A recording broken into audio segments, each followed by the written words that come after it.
dive back into hell at a discount.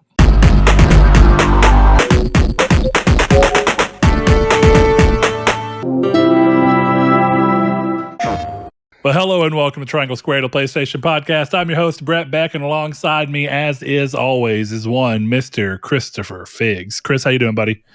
I'm okay. I'm tired. How are you, Brett? I'm tired too. Tired of not being the top-rated PlayStation podcast. If you were listening to this on a podcast service, do your due diligence and let us know how much you like and or hate the show. But this is Triangle Squared, a PlayStation podcast. Yeah, you can let us know how much you hate it. I don't need negativity in my life. If you hate the show, go away. Oh, yeah. Then just go whack off in a corner. I don't know. Do whatever you want to do. Please yourself since you're so negative. Here's how you tell us you don't like the show. You give it a 5-star rating, but you don't leave a review. That's all you do. I'll be like, okay, understandable. Got it. Yeah. That's it. Yeah. Chris, you've cracked the code. But welcome to Triangle Squared. If this is your first time, then first and foremost, welcome. We hope you stick around. We are going to be talking about a number of things today, from a potential video game actors strike following the successful resolution of the Writers Guild strike, and some stuff with Unity kind of backtracking as some people were hoping they'd do, some games being delayed, some games being given dates. But with all of that, here, we're going to start this show off the time-honored traditional way of figuring out what the hell Chris has been playing. I've been playing a lot and nothing. I don't know if that makes any sense. It makes more sense to me than maybe anything you've ever said. Maybe it's just where I'm at mentally right now, but I feel what you mean. Yeah. Here, Chris. I've started a bunch of things and put a little bit of time into them, but I've made no progress on really any of it, except Baldur's Gate 3. So I've been playing Baldur's Gate 3. I've made a lot of Baldur's Gate progress, but I've tried. Let's see, what have I tried this week? I think that's the better topic for the week. It's there you go. Yeah, Cyberpunk 2077 2.0, Lies of P, Titanfall 2, and that's basically been it. And Baldur's Gate 3. So, Chris, one of the funniest things I've ever been sent a message of in my entire life is I accidentally bought Pinocchio. It took me a second to realize you meant Lies of P, because I was like, I was with a friend and I was like, what the fuck does he mean he bought? But I was like, oh, he bought the Pinocchio game. Yeah, the Pinocchio game. So there you are. So how did you accidentally buy? I want to hear this story in person, because the brief explanation I got was, I wasn't paying attention. Yeah, that was pretty much it. Well, there's multiple layers to this story. So like an onion, we will peel it back. Like a good ogre. Yeah. Nailed it.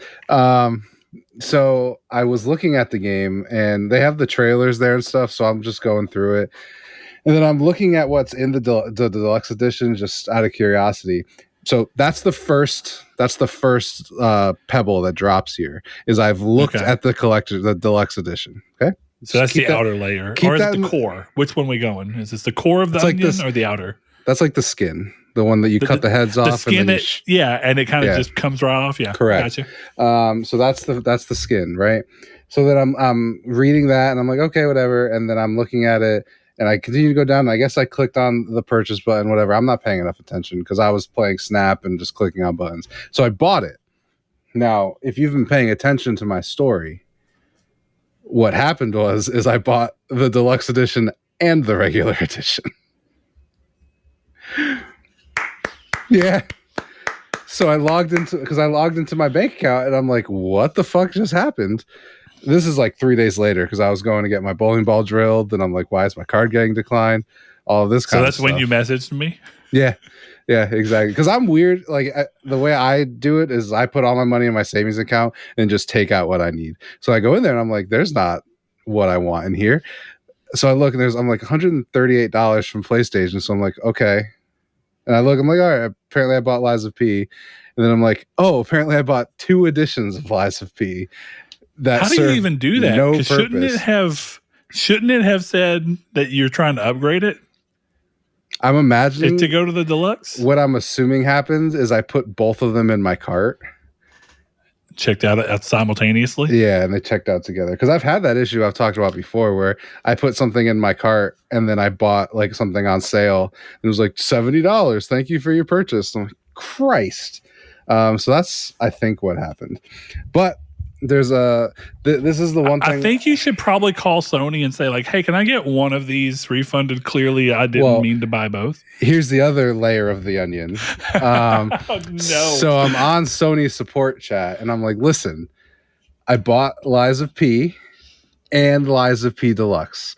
They're like, okay, well, which one did you mean to purchase? And I'm like, standard edition, apparently, because I had already downloaded it. So I'm like, fine, I'll keep that. And he goes, yeah, I can't help you, and then logs off immediately.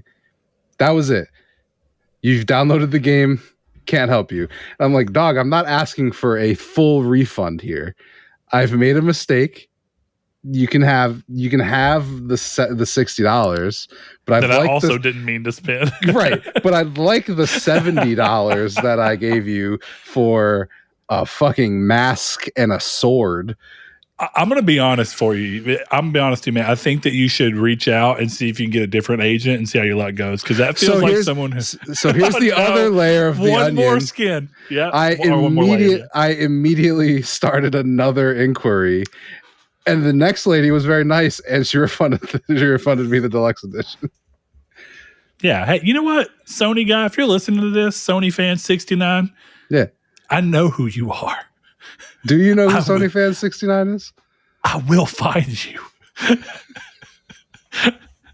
and I'll beat you up for what you did to Chris, making him pay money on the cart. When he clearly didn't mean to. Like, I'm fully willing to take the L and like have Lies of P, whatever. I'll play it. Maybe. Fair probably enough, not. Yeah. But both editions, and you want to give me shit because it downloaded? I didn't download 2 editions on PS5. That's not how this works. You charged me $70 for the $10 extra edition so I could get a skin. And I'm like, dog, no. I'm very irresponsible with my video game money, and even I was like, "That's a bridge too far." Like, that's a bridge too far. I could swallow the first mistake, but not the second. Yeah. So what I'm curious to find out is if I still have access to the deluxe edition stuff, even though she refunded me the deluxe edition. Because it was in my game. And that should have been the first red flag that went off in my head, right? The first red flag should have been deluxe edition content has been added to the game. And I'm like, whatever, I guess it's pre-order. No. It's $80 or whatever it is, however much video games cost. Well, Chris, I'm glad that you went through that harrowing story. But what I'm more interested in, because you're the king of playing a Souls-like for 3 minutes and then never playing it again after you bought it. So instead, you've played Cyberpunk, and now you've played more Cyberpunk with the 2.0 update. Now, even if it wasn't much, I feel like you have a good grasp on what's different. So going into it, what should I expect does it feel immediately different, knowing that I haven't played it since the beginning? Okay, I'm just going to speak for the audience here. That was the wildest segue you could have ever made to Cyberpunk. I mean, maybe so. That? I don't know, Chris, but go ahead. You started as the guy who plays Soulsborne for 3 minutes. I'm like, okay, he's going to ask me how I like it. So Cyberpunk. No, the point was there's no point in asking your opinion on Lies of P because you didn't play enough of it for it to matter. Yeah, that's fair. It just didn't. Instead, I want to get your opinion on the game that you do have a more reasonable ground to stand on and tell me about. That wasn't the ear feel that I got from that sentence. Yeah, it gave you a bad ear feel. Yeah, a little yucky in the ears. Cyberpunk's good. I like it. I'm glad you said ear feel. I don't want to go too far off on a tangent, but I've told someone that the food I was eating had the wrong mouth feel, and they looked at me like I was crazy one time, and I was like, "That's it." That's what it is. It doesn't feel right in my mouth. That's what she said. That's a clip. Yeah, that's a clip. But yeah, so it's like, where you at? I completely know what you mean when you say like it doesn't have the right ear feel. You know, It's like, okay, yeah. Just so you know, in the culinary world, what we call mouthfeel is texture. Texture, yeah. Yes. I know. But I was trying to use less elegant words, Chris. The mouthfeel. Oh my God, I have a story about texture. But no, I like Cyberpunk. I like Cyberpunk 2077. I think it's really cool. I'm still in the tutorial. Oh, did you start a whole new character? Yeah, absolutely. Okay, yeah. Gotcha. I want to get the platinum again. Oh, fair enough. Okay. That is the one game I didn't auto pop my trophies. I don't even know if that's available. Nor do I. Though I shouldn't give myself too much credit because in typical Cyberpunk fashion, my PS4 Platinum save was corrupted. So I couldn't do it anyway. But yeah, no, I really like Cyberpunk. I think it feels like I'm not going to bullshit you. It feels the same right now, but I'm early. Well, that's kind of why I was curious. And I also didn't know if you started a new character or if you just dove back into the save you already had. I think it may feel more obvious if you had jumped into an existing save. Yeah. But I'm kind of with you. I don't really know what they could have done that big of a difference to immediately change the beginning of the game. If anything, I'm going to be honest, the beginning of the launch game really wasn't the problem. Yeah, it was fine. I mean, the problems came when you've been playing for long enough for the game to start crashing randomly when you're driving down the road. Yeah. I love that. Yeah. But yeah, no, the game in itself it's still Cyberpunk. It's still fun. It's been very solid so far.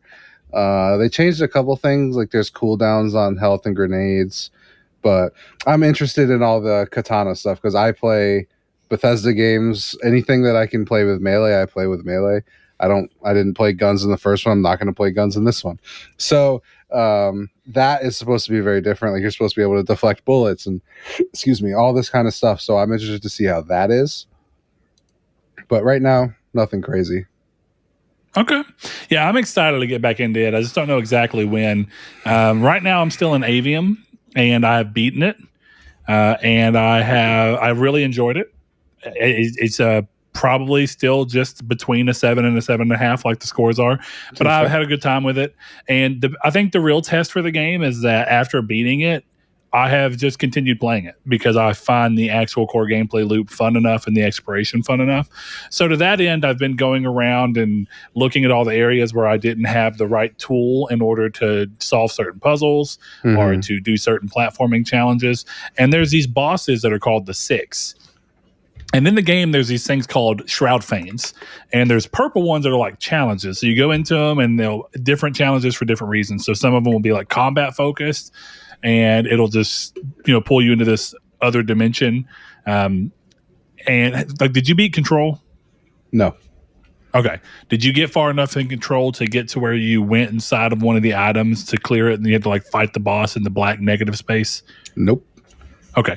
That's kind of what happens. Like you go into this area where there's a bunch of geometry, these squares, rectangles that you jump across. And so there's those, but then there's some that you can find that are orange. And it's Shroud Fanes where people who are strong Magni have hid themselves away.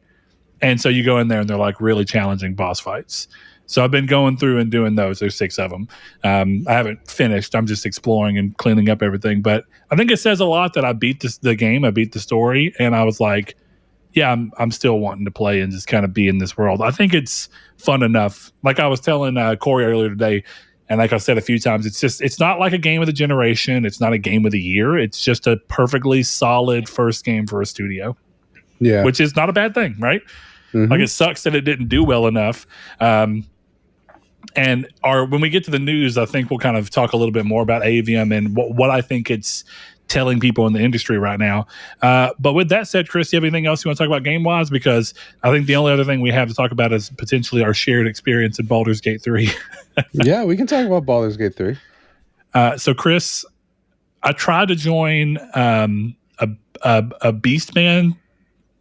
I don't know what you want to call that. I tried to make a menage a trois with some beast peoples, Mm-hmm. You did do that. And it didn't work. I was very sad.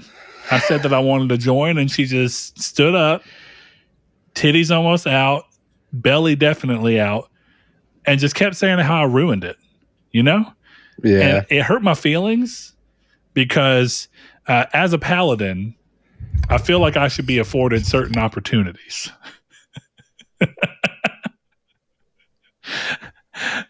Because, Chris, as you may know, I'm a man of the religious law.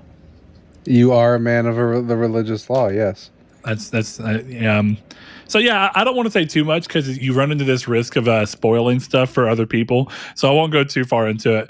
But I've been having a good time with our little party. It's goofy, it's stupid, and the game is either breathtakingly easy, or I feel like then we get into a fight that we're like, this is going to be simple, and then suddenly the whole thing falls apart. Yeah. The last fight yesterday, when I triggered that, I almost thought about being like, we should reload. And then I'm like, no, whatever. And then halfway through, I'm like, we should have reloaded. Yeah, I'm kind of with Sean and Ben, though.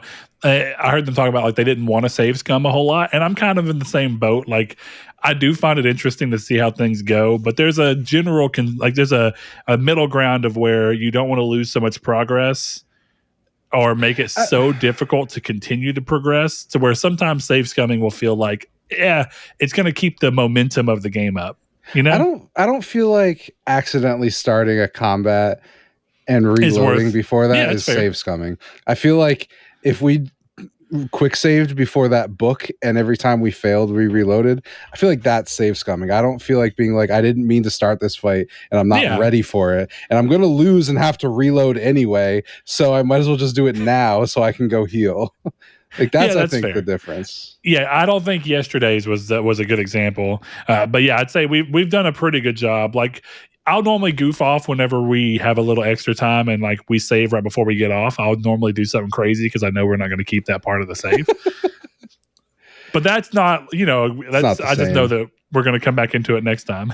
Yeah. I was surprised you guys didn't get more mad when I executed that goblin. Oh, no. I mean, I was a little, but here's the thing, right? Part of me thinks, like, as you were saying yesterday, you have context from doing a solo playthrough that I don't have. Yeah. So it's kind of changing things. But yeah, Baldur's Gate 3 is very fun still. We're playing it at a very slow pace, so we're still very early days. And thankfully, the new update seems to have done a lot for PS5. The game seems to run better. It seems to actually look a little bit better, I noticed yesterday. Yeah. And I also noticed that the hints and tutorials are finally working. And they have been so on and off since I started playing. I think I'd gotten 3 total. And then yesterday I got like 20. Nice. So, yeah, I've never seen the tutorials. I just turned them off after my PC playthrough. Well, you know what you're doing, right? Like, I'm actually still trying to be like, what the hell is going on here? No, so it's definitely I need the good. tutorials. I was never like, oh, these aren't here because I never noticed. So it was never one of those like, this is a missing thing. It's glitched. No, I don't want to play Fair this. enough, yeah. Would you just do me a favor quick, Brett? I can try to. I sent you a picture on Discord. I want to know if that's what you were talking about, of what we walked into yesterday. That is 100%. That is it. I can't believe that you went online and found this. Mm-hmm. But yes, you've done it. Yep, exactly. Yeah. So Baldur's Gate 3 is great. I'm really enjoying it on my solo playthrough. There's been a couple times where I'm like, this is too hard. And I was telling all of you guys, but Sean's the only one with the context, where there's one fight in Act 2 where I'm at, and this is where I still am. I haven't played my file since we started playing yesterday, where I saw the fight, and you know how it starts, and you get all the enemies at the top and all this kind of stuff. Well, I shit you not, I walked into this thing having a conversation, it devolves into battle, and then that pops up, and it was like 15 goblins, a boss, and then a fucking celestial panther that copies itself. All were fighting me, and I just looked at that and went, not today. And I turned off Baldur's Gate 3. But here's the crazy thing too, though, right? Because haven't we also talked about how this game has the same problem as all D&D does, where the longer you play and once you reach a certain level, the game starts to become more and more easy. So like, if you wanted to, you could go make the game easier. But I don't think we can like this. Well, like I was about to say we did run across the thought process that in that game, since nothing in the world seems to be randomly generated, then everything is placed purposefully. And since everything is placed purposefully and doesn't respawn or anything like that, there is a limit to how much you can level up at all. Yeah. And that's kind of interesting because, so we're so used to games like The Witcher and the Elder Scrolls games where if you just leave an area long enough and you come back, you'll just get to fight something again. But I really like the idea of like, no, there's only so much potential for experience. Well, I don't know if I think we've talked about it on the show, and it's definitely, I think, affecting my playthrough. Is I'm playing this playthrough like 99% full evil, which is a lot of fun. But like I think I talked about it. But the problem is that I've killed merchants, I've killed quest givers, I've killed. So basically, what I'm saying is there are fountains of XP that are not obtainable for me. So you're right, because they're specifically bound to rewards. Yeah, and that's the thing. Like that guy we saved yesterday, which I'm against, for the record. I don't care what he gives you. What happens if you do the other thing is 10 times funnier. But to be fair, I didn't know there was another thing. You just let me go off on my own, and so I was sorry hoping about that. But I was hoping you made the same mistake I did and just clicked on the wrong one, because that's how I did it the first time. And then funniest thing that's happened to me in a video game, and I just moved on with it. Him dead. So I've actually never seen him alive, I guess, now that I'm thinking about it. But yeah, there you go, Chris. I did something for you. I appreciate that. Still funnier to see the other thing. So yeah, that really put me in a position where the game is a little bit harder than it needs to be, especially because I'm playing on Tactician. So the game is already hard, and then I probably crippled myself a little bit because now I don't have all the XP I could get. And I'm fighting 18 goblins, a boss, and some panthers. It's really fun. I love video games. You know what? I'm sure you do love video games. It's okay, Chris. You'll come back around. You'll beat it one of these days, right? Mm-hmm. When you haven't played it in 3 months and you come back to it and you go, today I'm going to beat it, and you beat it first try, and you're like, why was this ever hard? Things you can say while playing video games and having sex. All right, Chris. Well, let's go ahead and get going into the community's take this week. And this is where I asked you guys to push back potentially if you felt, or agree with me if you agreed, about phone gaming. So the question was, with the iPhone 15 Pro touting its abilities as a powerhouse for console-level gaming, what are your feelings on this ability, and what impact do you think phone gaming at this level will have on the industry? Now, Chris, are you an owner of an iPhone 15 Pro now? I am. Okay. And I thought that you had mentioned that it would be. For the record. Oh, yeah. A big man. Yeah. You got your Magnum condoms for your monster dong? Yep. That sound you're hearing is panties dropping all over the world. Yep. Well, that's okay, Chris. You can believe. You can be delusional. It's okay. No, so we have a bunch of answers here, and most of it's our patrons coming out in full force. So we always give preferred reading to our patrons, be it through questions or community's take response, because they are so great and they help keep the show afloat. So if you want to join them and give as little as $1 per month to help the show keep afloat, go over to patreon.com/Nartech, and we'd love to have you. But our first answer comes from Rude Days 93, and he's actually the one, if I'm not mistaken, who originally brought the phone gaming discussion to the fore with a question he asked about the Resident Evil 4 thing. So he says, I don't think it'll be immediate. And I think right now phones have a lot working against them, whether it's overheating issues, battery life, etc. One thing to keep in mind is phones upgrade hella fast.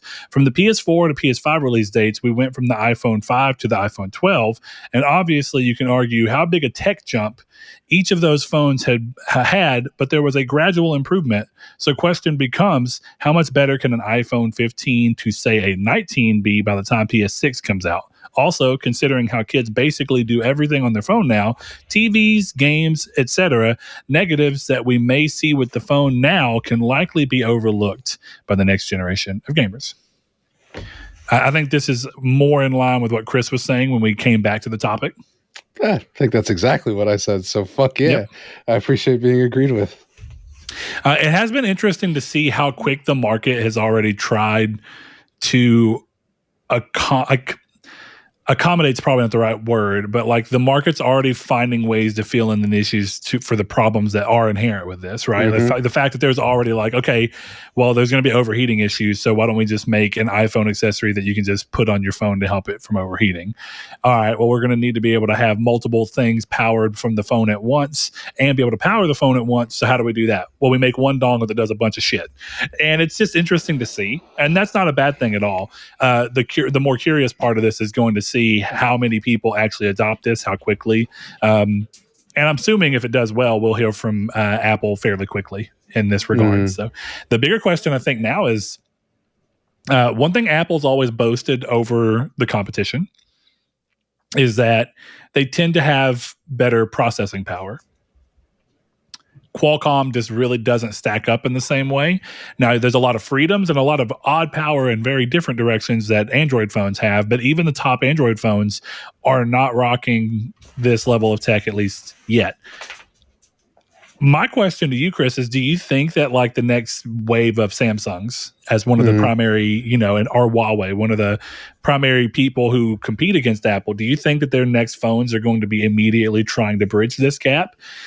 Because the thing is that unless like Samsung, some of their phones release with the Exynos processors, which they do develop and they do make, but a lot of their phones, definitely stateside, release with Qualcomm tech. And the thing about Qualcomm is Qualcomm doesn't have a chipset that's this powerful, and it would probably take them a long time, or at least a little while to catch up and bridge this gap. So how long do you think before we see Android start tackling this in a similar fashion? You're muted. Counter one for the episode. Chris is muted. He was telling his dog to shut up, though, is what's funny. Yeah. Stop watching so much video and I'll edit the audio and then those can all be gone. No, I think Samsung will catch up because, well, I mean, honestly, they're the only place you can play Fortnite mobilely. So really, they kind of have to. Samsung is the only place you can play Fortnite? Mm-hmm. Really? How did I not know this? Yeah, I'm surprised you didn't, considering how big the Epic versus Apple lawsuit was. Well, I didn't realize that was... It was entirely predicated on Fortnite. Well, I know it was predicated on Fortnite's ability to do things in the same way that like Sony's crossplay stuff was. But are you saying Android? Because you said Samsung. Well, yeah, Android, but Samsung makes Android phones, and realistically, Samsung makes the flagship Android phone, and then that's the only place you can play Fortnite is on an Android. So I think in terms of that, it'll catch up. But I think there's a lot more. Android is a place where there's a lot more innovation. There's more phones. There's more people trying weird shit. There's fold phones and flip phones and fold and flip tablets and tic-tac-toe boards and all this kind of crazy shit for Android. So, which that leads me to one of my, I don't want to call it a counterpoint because I don't really think it is, but I think it's something that's interesting to note about what Rude said, right? Where he talks about phones upgrading hella fast. And I'm gonna simultaneously try and balance the fact that phones genuinely have come a long way, but also what phones can do from a processing thing has not had, much like consoles, right? Like the gains from phone to phone continuously get smaller and smaller as they try and figure out how they want to balance battery life to performance. And that's why I'm so curious about this one. Again, that's not even me talking, right? That's Samsung and Google and Apple all saying like, we can do so much, but batteries can only take so much. Like there's a reason that even though some people want to say it's like corporate Apple's trying to get you to upgrade, I'm be honest with you, your phone is being in use pretty much 24/7. After 2 years, your battery has been abused. Oh yeah. You think, well, I have a Switch for 7 years. Yeah, but you're not playing your Switch on and charging it constantly for 2 years. Like most people's phones are. So when you look at that, that's why those tech companies say like, well, we want to do this, but we have to think about battery here. And if we can't think about, if the battery is still going to be a problem, then we got to shift the focus to, well, how quickly can we allow you to recharge your battery? And how do we accommodate that? To the point where like one of the things that was going on with, I think it may have been the Pixel, but it may be I think it was OnePlus. They put 2 batteries in the phone and then linked them because they found that you can charge 2 batteries quicker than you can charge 1 battery, and you will get to a higher percentage of your daily phone battery if you just put those batteries in tandem. So it's a smart way to deal with the heat and swelling that happens with batteries over time. So what I'm getting at here is, as we're seeing, Moore's Law continue to be its thing, where eventually is it Moore's Law? What is it? I think it's Moore's Law. I think you're right. I think Moore's Law is right. So eventually you keep going, but eventually you get diminishing returns. So it is a great question. what will an iPhone 15 to say an iPhone 19 be, and how much better will this thing that we're talking about right now, the catalyst for this, how much better will gaming be on the 19 compared to this one? Or is it not really going to move a lot? I don't know the answer. I just think phones and consoles and all tech is hitting a point where phones are doing this thing where they're trying to innovate, for the most part, away from what power there is. I don't know if you remember that, like, phone took a big step towards AI, to the point where, like, the Pixel 5 and the Pixel 6 or Pixel 6 and 7 rather, are like, they tout themselves on AI more than most things. And then you have like foldables and all these different things, but those aren't really about power. That's just more about unique ways that we can do stuff. Now we can bend the screen. That's the, so, But go ahead, Chris, you had something to say? Yeah, my thing is, like, and I'm putting this in video games terms, but it is true for real life. Sure. We went from, Red Dead Redemption to GTA 5 in 100 years, right? And we've had smartphones for less than 20. Oh, hold on. You're talking about in tech, yeah. I get what you mean, but you messed with me. I was like, what are you talking about? You're saying we went from Red Dead times to GTA 5 times in real life. Yeah, in 100 years. Yeah. Right. Okay, go ahead. Continue. That's what I'm saying. So smartphones and the iPhone was what, 2007, 2006? So we're in 2008 maybe? Or maybe 8 was the first Android. Captain we 8. Can, we can go with 8 because it helps illustrate my point. Yeah. We're in year 15. We're less than 20 years from the iPhone not even having a way for you to change your wallpaper to now I can play Resident Evil 4 Remake connected to a MagSafe Razer fan, connected to a port, connected to another port, connected to my TV, connected to a controller through Bluetooth. So honestly, this sounds 2007. There you go. So 16 years. I was going to say we're on the iPhone 15, which should tell us that it's been about 15 to 16 years because it's a number of a year. To your point, you're right. But here's the flip side of that, and why I always bring it up, is that we had such a crazy tech boom, and we have come plenty of ways still. But 2000 is like 2005 was such a crazy rapid advancement of technology. And then 05 to 07 or 08-ish was another smaller version of that. And then for the most part, and I don't mean this to undersell at all, because I love my phone and I can still do so much more on my phone than I could in many ways. But also I was talking to my daughter the other day, because we were talking about how there was a time before cell phones. And she was like, and I was like, well, I remember when I got my first smartphone, like actual smartphone. And she was like, well, like, so could you do this on it? And I was like, well, yeah. She's like, could you do this on it? Well, yeah. And so when you think of it in the core thing, like, cell phones really haven't changed in a meaningful way since the iPhone kind of came and made the smartphone the thing. Like, they did it. And yeah, they've continued to improve those things, but like, the iPhone had a camera. Now it's just a better camera. You know what I mean? It's like the iPhone let you make calls.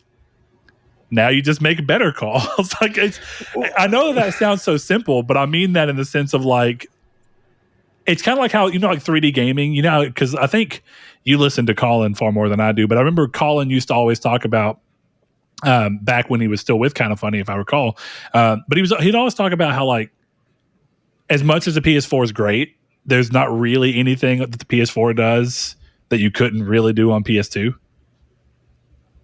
I've always thought that was a bad take. And I think what I mean by that is, like, the type of games that we make, you can still make on PS2. They don't look as good. Maybe they don't feel as good. They probably don't run as good.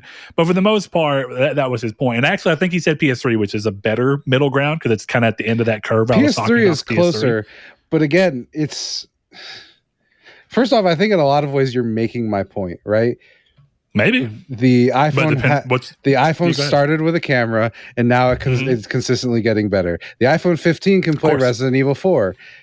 What's the iPhone 20 going to do? Probably play Resident Evil 4 better. So I think, yeah, that's fair. That's fair. That is exactly the point I'm making. Yes, but that's my thing. Like, that goes to the point of, like, we're at the incubation. We're at Pong right now in terms of what phones can do with video games. At least high-end budget ones. We've been getting shit like, I don't know, Monument Valley for years. But great game. Fantastic. But here's the thing, like, even in terms of that, what you're saying right now, I understand that, like, outside of, for the majority of people in 2023, I probably play the most old console games, at least on this podcast. But I would imagine in the audience too, for the most part, like, I play my PS3 almost every week. Nobody remembers how shitty these games are. And I don't mean shitty in the sense of they're bad games. I mean, going from Cyberpunk to Infamous 1 is brutal. Yeah? Brutal. Yes. But prove my point to me a little bit better. How? Prove my point to me a little bit better. Go ahead. 2 years after Infamous 1 came out, you know what game came out? Yeah, Infamous 2. Mm-hmm.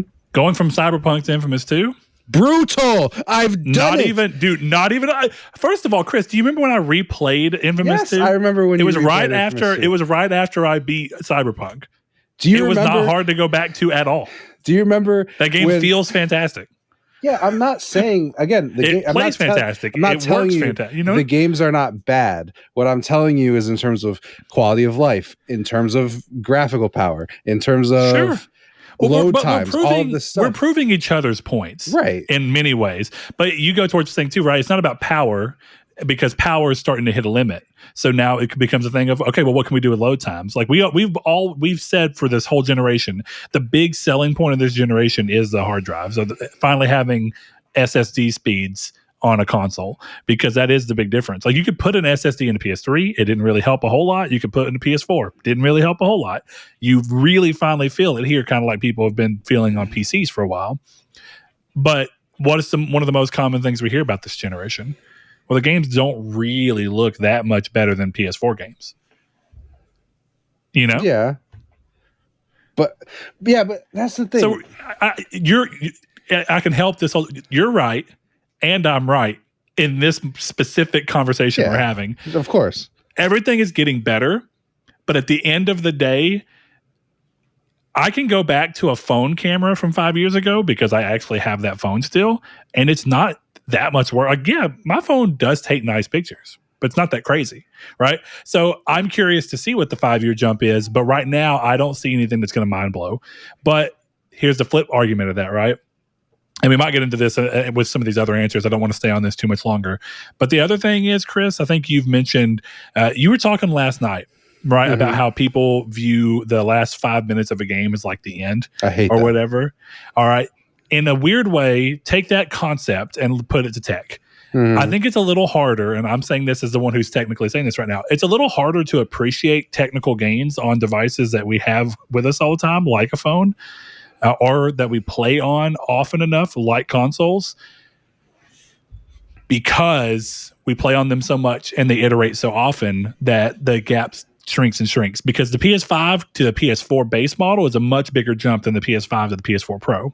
And both of us are playing on PS4 Pro. So since we're on the cutting edge of technology and we're playing it, we don't experience those jumps as much, because we've had these stop gaps.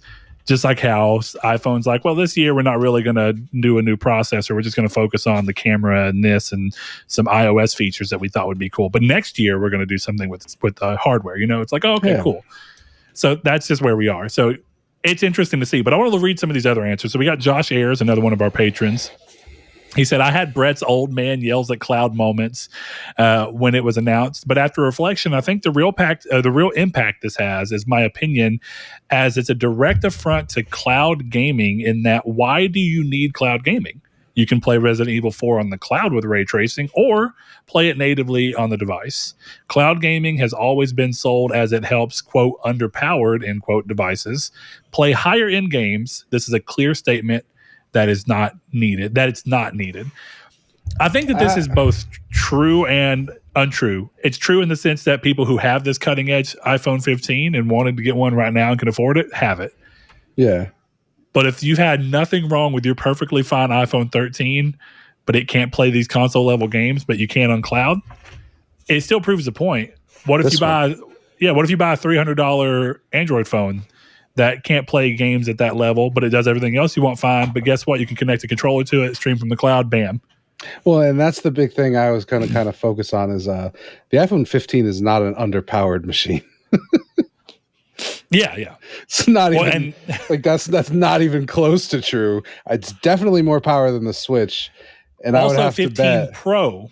This is exclusive to the Pro model. If you go buy a normal ass iPhone 15, guess what? It also can't do this, from what I understand. Yeah.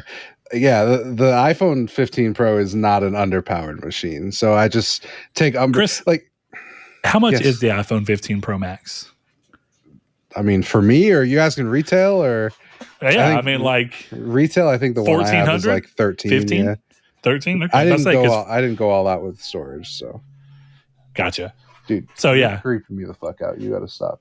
Oh, you better hope that a $1,300 device isn't like crazy sufficiently worse than your console. It's expensive as shit. Well, but even what you said there, like I don't necessarily agree, because I wouldn't have said that about my old phone. And if this phone didn't have these features, I still would have upgraded. You know, because that's the whole point with it right now. I didn't buy this outright. I didn't just drop $1,300. I'm paying $40 a month with my plan. Like, so that's the thing with phones. I buy all my phones outright. Yeah, fuck that shit, dog. No fucking way. Are you joking? No contract. I own my phone. Yeah. There's no problem. Like, it's easier to do. I save the entire time that I'm also very lucky that I make good money, but by the time I'm ready for another phone, I just pay cash for it. Yeah, or you could just pay the $40 and then not hit the full price ever, because I've never hit the full price of the phone. You pay more for your phones than I do. I don't know if I agree with that. It's true though. I have early upgrade with my plan. So I upgraded my 15 to the 15 from the 13 with, I think, 25 payments left.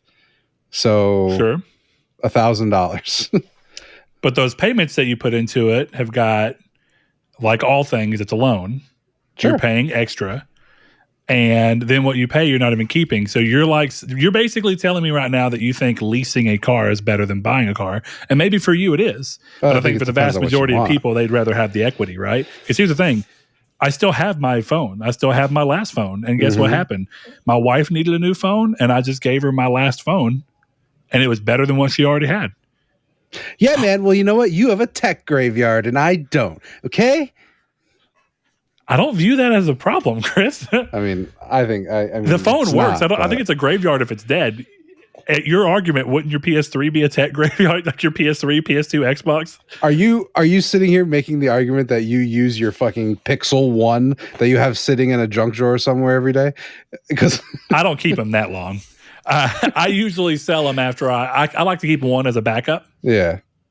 So I mean, if you're this does not matter. Yeah, this is a pointless conversation. But either way, I don't think the iPhone is underpowered. It has, I don't know for sure. Again, this is all me Apple talk, but I'm pretty sure it's the most powerful phone out right now, at least for the next week. So probably, I mean, we're not talking. Just where do you stem power from? Like, and power is different for the people that need it, right? Like, if the power that you need is AI power, and I'm not saying this as the truth. I don't know. I don't keep up with iPhone that much, but maybe if the power that you need is something that does a really good job with AI and can do a very specific set of tasks, then maybe the Pixel's the better phone for you and the type of power that it offers. But if you just want pure processing power and graphical power that can push something out, the iPhone's probably topping that right now. Yeah, it's all, and probably will be for a while. Yeah. So I mean, that was my big gripe. I think cloud gaming serves its purpose, but I think, if I'm not mistaken, I was reading the other day that even Microsoft was saying the only really use that they see out of cloud is playing the game before it's done downloading.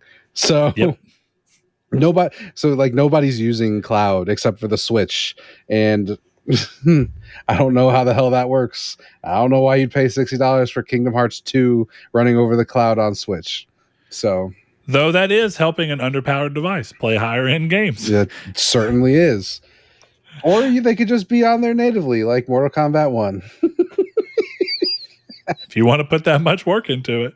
Let's go to Jehudi Abdi real quick. Another one of our patrons, longtime listener. He says, I'm with you, Brett. However, I think the ability to dock the phone to play console level games is definitely more enticing, especially how phones are so versatile. Look at the success of the Switch and relatively Steam Deck to get an idea of the potential. And you can also see the slew of handheld gaming PCs that have been released or announced, and start thinking how phones can be successful in that medium.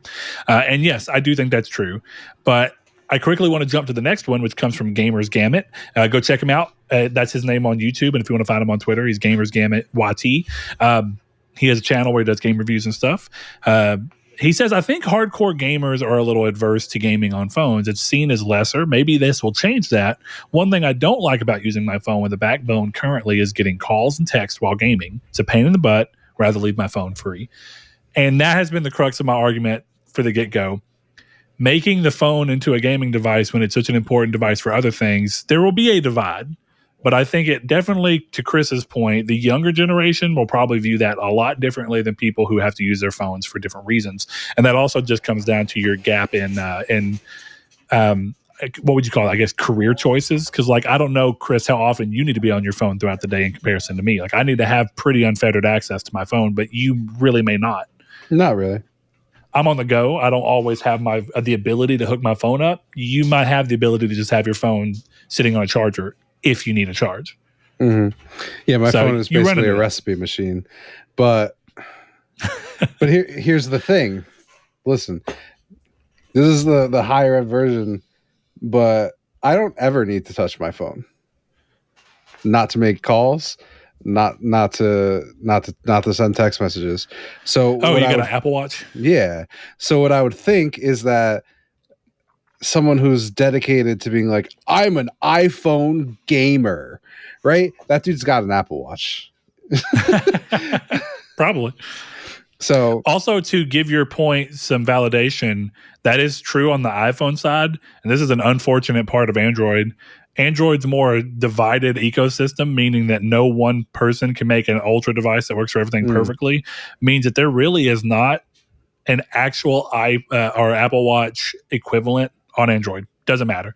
Samsung probably gets the closest, but it's still really not the same thing. It still doesn't have the same functionality, and it still has problems with connectivity because instead of it being made, here's the thing about Android, right?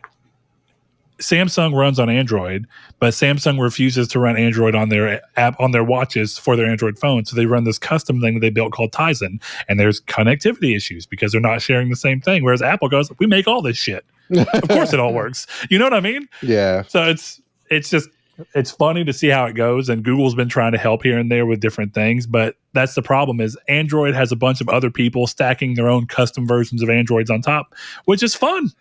Yeah. But it makes shit like that not work. So I can't. You know why I haven't bought a watch for a smartphone?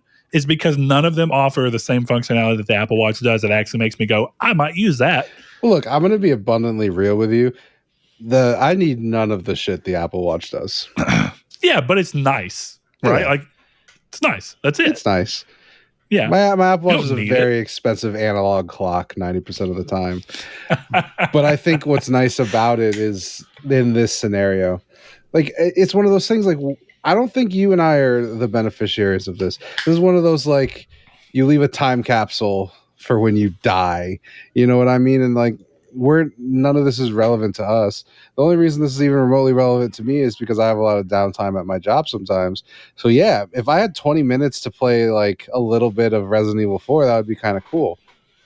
Yeah. The one thing I'm surprised you haven't mentioned is that who the fuck is playing 20 minutes of Resident Evil 4?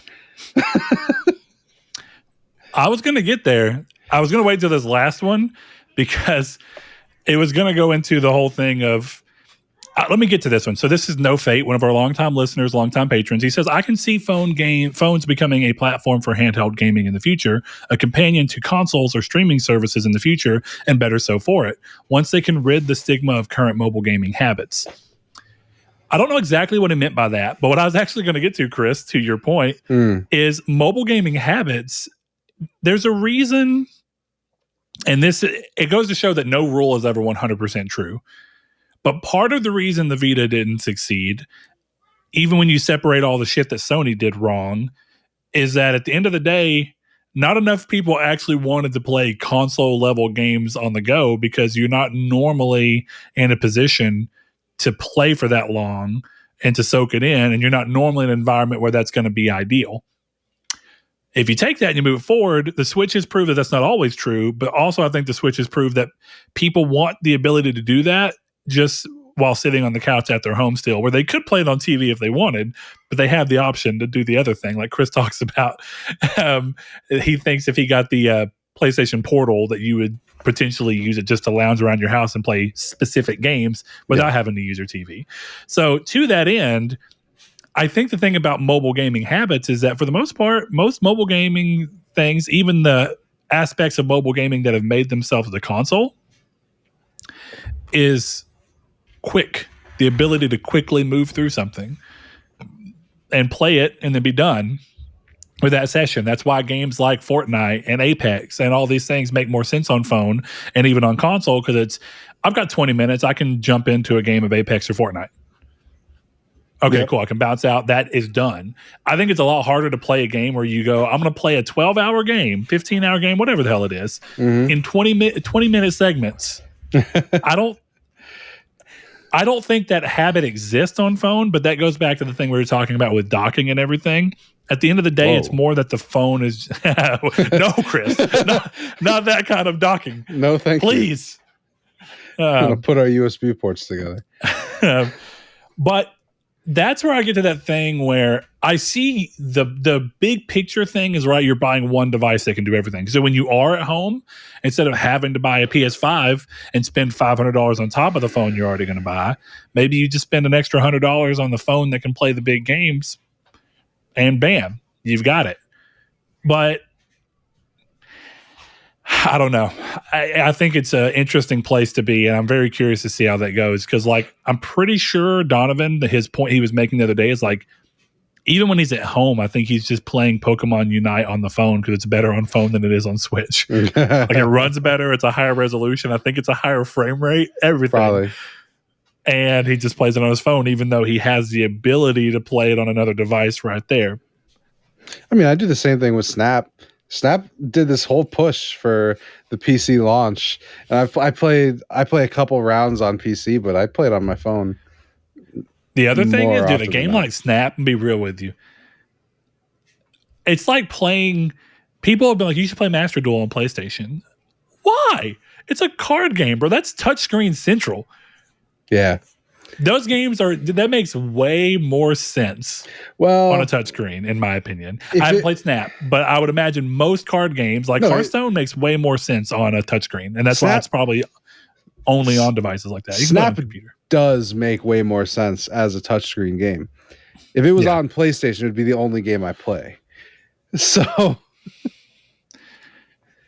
different strokes. Different folks. It's literally just a matter of like using the D-pad a little bit. It's not that difficult. I know. I don't think it's terrible, but there are games where I'm like, yeah, this just inherently feels better with touch integration, to the point where, like, do you know how obscenely mad I get that the new Pokemon games do not allow you to use a touchscreen for any of the inventory management? It's Pokemon really stupid. Management. Dude, that was the best fucking quality of life feature that the DS brought. Mm-hmm. You telling me I can just manage all my Pokemon by touching them and dragging them where I want them to go? I have been so amazed that Nintendo has touchscreen functionality and refuses to build their games around it. They're the ones that put it on the device. Say what you will about Sony. At least they were like, hey guys, if y'all want to use the touchscreen on the Vita, please do. Yeah. That would be like Sony being like, yeah, fuck cards. If you want to use cards, go for it, but fuck that shit. The big thing in terms of mobile habits that I was thinking about is I'm going to read a tweet here from Brian Altano of IGN fame, and I think it's kind of perfect, where he says he's quote tweeting the news that the iPhone 15 Pro version of Resident Evil 4 will be $60. Mm-hmm. Which I think is a perfectly acceptable price for the record.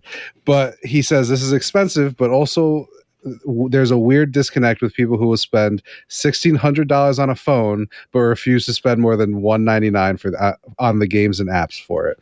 And I think that's the biggest problem with the mobile market. What kid is going to go, yo, Ma, let me get $60 for this touchscreen piece of vapor? So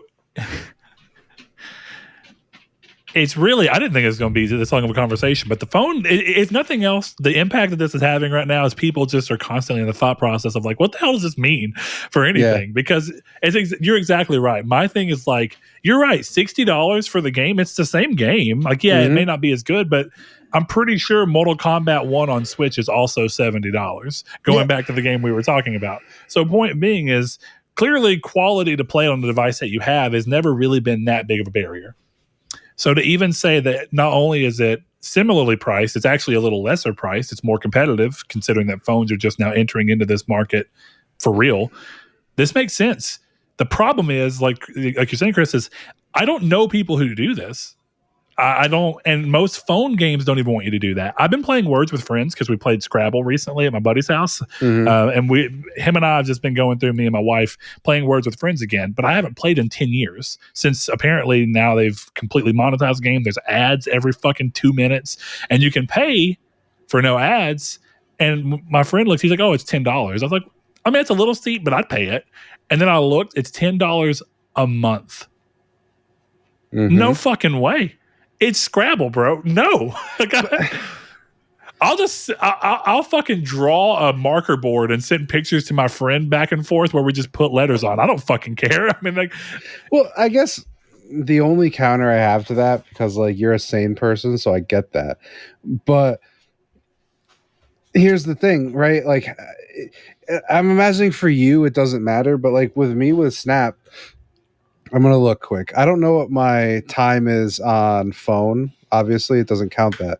So, look, I'm going to preface with this with there's definitely idle time here. But as of right now, I've played 600 hours of Marvel Snap. So, why wouldn't I give them $100? And that's how I look at a lot of my purchases. A lot of my purchases of MTX, right, is with Apex. My PS4 version is at 1,800 hours. My PS5 version is at 170. So I don't feel all that bad that I've given them $300 of my money at least. And that's the same thing with Snap. As I've spent so much time on it, it's brought me and my girlfriend a lot closer together because we play Snap all the time. So you know what? I really wanted the goddamn Anime Storm, and it was $100, and I fucking bought the goddamn Anime Storm. Okay, and I love that card. So that's where I come from on it. Free-to-play games, though, this is the thing about free-to-play. I think the reason people are willing to do that is because they get you in this, like, you're already in an optimal mood. You're like, well, you've given me so much that I enjoy for free. Yeah, but I have no problem doing it. So then they do something cool, and you're like, I mean, I kind of want to support you guys. I enjoy the game. I didn't pay for it. I feel a little guilty. Let me go ahead and throw some $60 at you. I get it. I mean, in the end, it's far just too. What I'm saying is far too stubborn to do that. Well, let me ask you a philosophical question on that topic, right? Let's go. Aren't you? And this is totally you're right, but aren't you actively hurting the developer by not giving them any money and actively refusing to do so, even on something small? Like even if you were like, okay, I'll give you this $10 once because I'm playing Words with Friends right now and all this stuff. Words with Friends is a bad example because I think that's fucking Facebook, and Zuckerberg can go fuck himself in his No, it's not anymore. It used to be. Okay. Now it's Zynga, who's owned by Take-Two. There you go. That's even worse. So now they were like, we got that shark card money. We understand how to make fucking money. Give us $10 a month. The problem is you will never get. There's also fucking there's power-ups in Scrabble now, or fucking Words with Friends that you can pay for. Dude, Words with Friends used to be like, I stopped playing it because I got super addicted to it. But it used to be like my example of like a perfect phone game. And they have fucking ruined it completely. After every single play, there's like a 30, 45-second ad. It's ridiculous. There's power-ups. It's constantly hitting you with like, well, if you do this and buy this for this, or if you watch this video, we'll give you a free 30 minutes of telling you if you could have played a better word.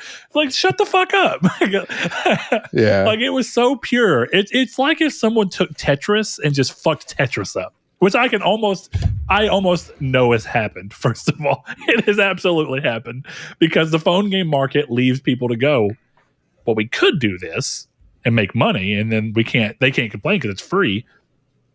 And that's the thing. Like, I'd pay $10. Hell, I'd pay $20.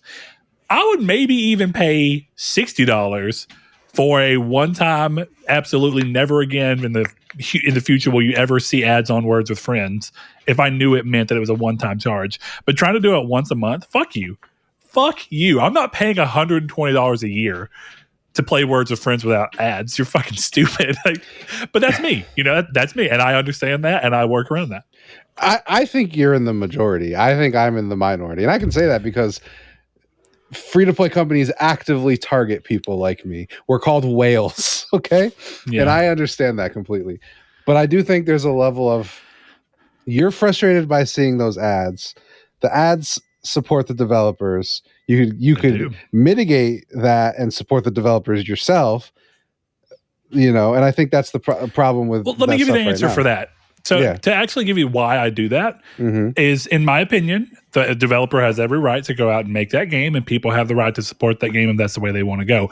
I'm not supporting it because I'd rather see the developer make a traditional game as a traditional product that I would pay for and support them. So I would support them if they were supporting my preferred version of game development. If they don't want to, they don't have to. But I also don't have to pay for their stuff or interact with it. So, yeah. Look, I don't have a good argument against that. I just feel like you're right. And there's a pressure against developers right now, definitely from a publisher standpoint, to make games that can do that. Uh-oh. Chris is getting yelled at. No, I'm not. That's the problem. I'd rather they be talking to me. Are you getting a Jamaican beef patty? I wish. Bro, that sounds like an Urban Dictionary. And I don't know why the way I just said that sounded like I should go to Urban Dictionary and be like Jamaican beef patty and come up with whatever the definition is. I'm sure there's something in there. Let's look real quick. Urban Dictionary, Jamaican beef patty. Chris, I want to thank you for culturing me. Here we are, Urban Dictionary, Jamaican beef patty. When two men sandwich a third man's junk between their anuses. Boy! So, yeah, I what were you saying about microtransactions? Yeah, so microtransactions. Now, for real though, publishers are pushing developers into this feeling where they have to do that. And so part of it is I do want to support the developers who I often think are making these games this way, sort of against their own wishes, just so they can make the product they want to make, just with a lot of compromises. But it's unfortunate. It's the reality of the business aspect that we always talk about. There's an odd alignment that you have to kind of bounce between, and I don't want to say more often than not one side wins. I don't really know. I think the indie market is given room for truly gifted developers who want to do their own thing and strike out on their own. Does mean they can, but it's more risky. Vampire Survivor's out now, $4.99 on Switch. Bam, bam. DLC is $257. See, great price for that game. I would pay $60. If anything, I'm going to say underpriced, probably. Yeah, I would pay $60. Yeah. So I've always said Terraria is my game. I'd have paid $120 for Terraria, no fucking problem. At all. I would have had a great time. But let's go ahead and get moving on into the news. First piece of news here is Sony has unveiled a new promotion here in the US of A that will have it where anyone who purchases and then activates a new PS5 by the 20th of October can redeem a free PS5 game. So if you qualify, you just need to turn the console on, go to the PS Store, and then you'll see a little banner that lets you choose. The games are Marvel's Spider-Man Miles Morales, Marvel's Spider-Man Remastered, God of War Ragnarok, Horizon Forbidden West, Ghost of Tsushima's Director Cut, Ratchet & Clank Rift Apart, Demon's Souls The Last of Us Part 1, Sackboy: A Big Adventure, Returnal, Uncharted Legacy of Thieves Collection, or Death Stranding Director's Cut. So this is specifically for new, but it doesn't sound like if you bought a second PS5, I'm pretty sure it counts. Yeah, is what it sounds like. So if you just, upgraded to the Spider-Man PlayStation, I don't know how you did it, but there you go. So what you're saying I think that's a cool idea. I can get Marvel's Spider-Man Remastered for $4.99. That's right, Chris. Fuck yes. Or $3.99. It's called stonks. That's how we do that here. Hodl the line for GME. There you have it. So yeah, this is a pretty cool thing. Apparently, this is a promotion going on for until late October. There doesn't seem to be an actual date that's listed on it, but it's a pretty cool idea. Good way to get people to come in and get something. It's almost like how Target used to do. Like, if you buy this, we'll give you a free game. Sony's just like, yeah, fuck you, middleman. We'll give them the game. Come on in. Next piece of news, quick. It's almost time for the sequel to one of my favorite games, the Talos Principle 2. We got a new trailer today from Devolver Digital and Crow Team, where the reveal was for a launch date of the 2nd of November. So, coming up soon, continuing that pack on to a very, very crowded list of releases. But one thing that's pretty interesting, this is probably the right type of game to cut through this crowded market, because none of the other games coming out in this period are even similar. Like this, it has the benefit of being a puzzle platformer at a time where most of what's coming out is big, normal AAA level shooters, action games, So I'll be curious to see how this game does, because on the flip side of things, Banishers, Ghost of New Eden, as you may remember, Don't Nod's new game. Focus Interactive and Don't Nod both came out to say today, they hit Twitter with a banner that said, with so many unforgettable games in 2023, it's important that each of them shines brightly. Banishers, Ghost of New Eden is no exception. Though finished and set for release, we want Red and Antia's story to get the spotlight it deserves. As a result, with our publisher Focus Entertainment, we took the decision to postpone its release on PC and consoles to February 13th, 2024. A perfect date for an epic love story. Thank you for your patience.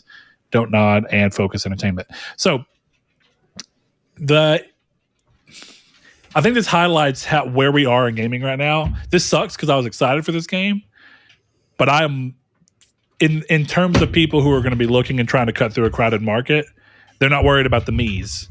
They're worried about the millions of other people that they have to try and fight for game share on.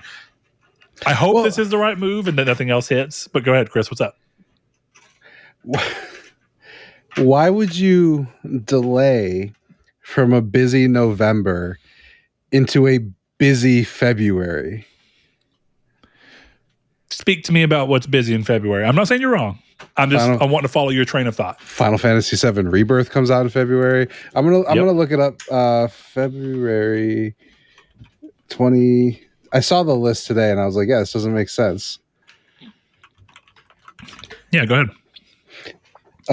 Let's see. So, damn. One time things don't load quickly is when I need them to load quickly, right? Yeah, that's how it works. So February, Grand Blue Fantasy Relink, Persona 3 Reloaded, Suicide Squad Kill the Justice League, Helldivers 2, Tomb Raider 1, 2, 3 Remastered, Mario vs. Donkey Kong, Nightingale, Destiny 2 The Final Shape, Final Fantasy 7 Rebirth. So do you notice that there's a very large chunk of JRPGs? Then there is... Go through them again, because I'm JRPGs is the first thing to hit. Most of what's hitting that people are thinking is big, and I agree they are big, JRPGs. So if you're not worried about that market, Destiny 2, these are games as a service type games. Helldivers 2, Suicide Squad, Kill the Justice League. Yeah, all games as a service type games. And I don't mean that as a bad sense. I don't disagree with that. But my point being, I think there's more that's more similar to Banishers and more similar to the market share that Banishers is trying to get coming out around its original release window throughout the rest of this year than there is in February. I agree. February is stacked, but it's stacked in such a different way that it's kind of like what I was saying about Talos Principle 2 being the right type of game to still release in November when most other games are like, how the fuck can we get out of here? You know what I mean? But we're just going to start looking at... That doesn't mean that more games... This is the problem. Do you remember... Was it 21 or was it? I can't remember if it was 21, maybe 22. Might have even been 20. I think it was 21 though, because I think the new consoles were already out. Every game that had a release date suddenly got delayed to like March. And suddenly we had like this game in March and this game in March and all these big games that were originally all spread apart, all delayed to the same month. And it was like, well, that didn't help. So the hope is that we don't see a bunch of other games kind of do this. I think what's happening here is, as much as I've been enjoying Avium, I think Avium has proved that you can't be anything other than an top of the line game in your genre or your market. And right now in this year, because you're going to get smoked by all these other big name games that are franchise games that people are more familiar with, or from big developers that people are more familiar with. Banishers is a new game from a studio that's mostly known for adventure games. And you're kind of going, okay, like I love Don't Nod, and I liked Vampire, and I like Remember Me, but that's not most people. Most people know them from Life is Strange. So I get it. I think this is smart. And Avium did so much worse than I think anybody was anticipating who was behind making and publishing the game, that other people are looking at that and going, yeah, we can't repeat that. We gotta duck. We gotta bounce. You're not wrong. I just feel like something, like if the thing for me is if the game is ready to go, sure, you can do this whenever you want. What do you mean you can do this? Like you can release it whenever you want? You can release it whenever you want. You know, sure. So it almost seems weird to me that they would choose February. Well, where I feel like December's a little lighter. January's a little lighter. You know, after, I mean, March and the rest of it, there's really nothing that we know of coming out. So it's one of those things where, why choose the one with Persona 3, with Suicide Squad, with Final Fantasy, with Donkey Kong versus Mario, I guess? You know, why choose the one that is outwardly just as busy? Even though you are right. Yes, these are JRPGs. A lot of the audience for this game is not going to be here. But then a lot of that audience is going to split off to Destiny 2 Final Shape. You know, and I think you still run into that problem where you're right. While you're in a different genre and you're fighting for different people, it's, you know, it's still not your best chance of success, right? You know, I'm with you on December. I'd say that do you notice that January is usually a pretty light month for games? Mm-hmm. Yeah. Excuse me, I'm gonna probably sneeze. Bless you. I guess damn you, Chris. Here's my biggest point. I was going to make it because you were sneezing, but now I'm going to say it. Go ahead. My biggest point here would be, right, and it's an analogy, which is what I apparently do when I'm trying to get a point across. If you were looking for pizza, right, and Domino's was in front of you, but world-class Chinese food was around you everywhere. You know, do you go to Domino's and go, okay, this is probably pretty good. This is what I wanted, but it's not the best. Or I'm going over to Gordon Ramsay's American Chinese fusion that has a Michelin star. You know what I mean? And I think that's where I'm kind of coming from it as, where, like, yes, someone like you who also chose Avium on the same week that Baldur's Gate 3 came out, I'm sure that you already had Baldur's Gate 3. Throwing shade over here like I chose the wrong one when you chose. If Baldur's Gate, I would have chose it. Bullshit, you would have bought Baldur's Gate. I'm calling bullshit on that one. But, I thought you said, like, sorry. I thought you were meaning for the Metacritic draft. I got you. No. What I'm saying, I knew you were buying Baldur's Gate 3. I didn't have to buy it. The point I'm making is that you still continue. You, regardless of that fact, you would have chosen Avium whether we were game sharing or not. So you are absolutely correct. I would have. I know that.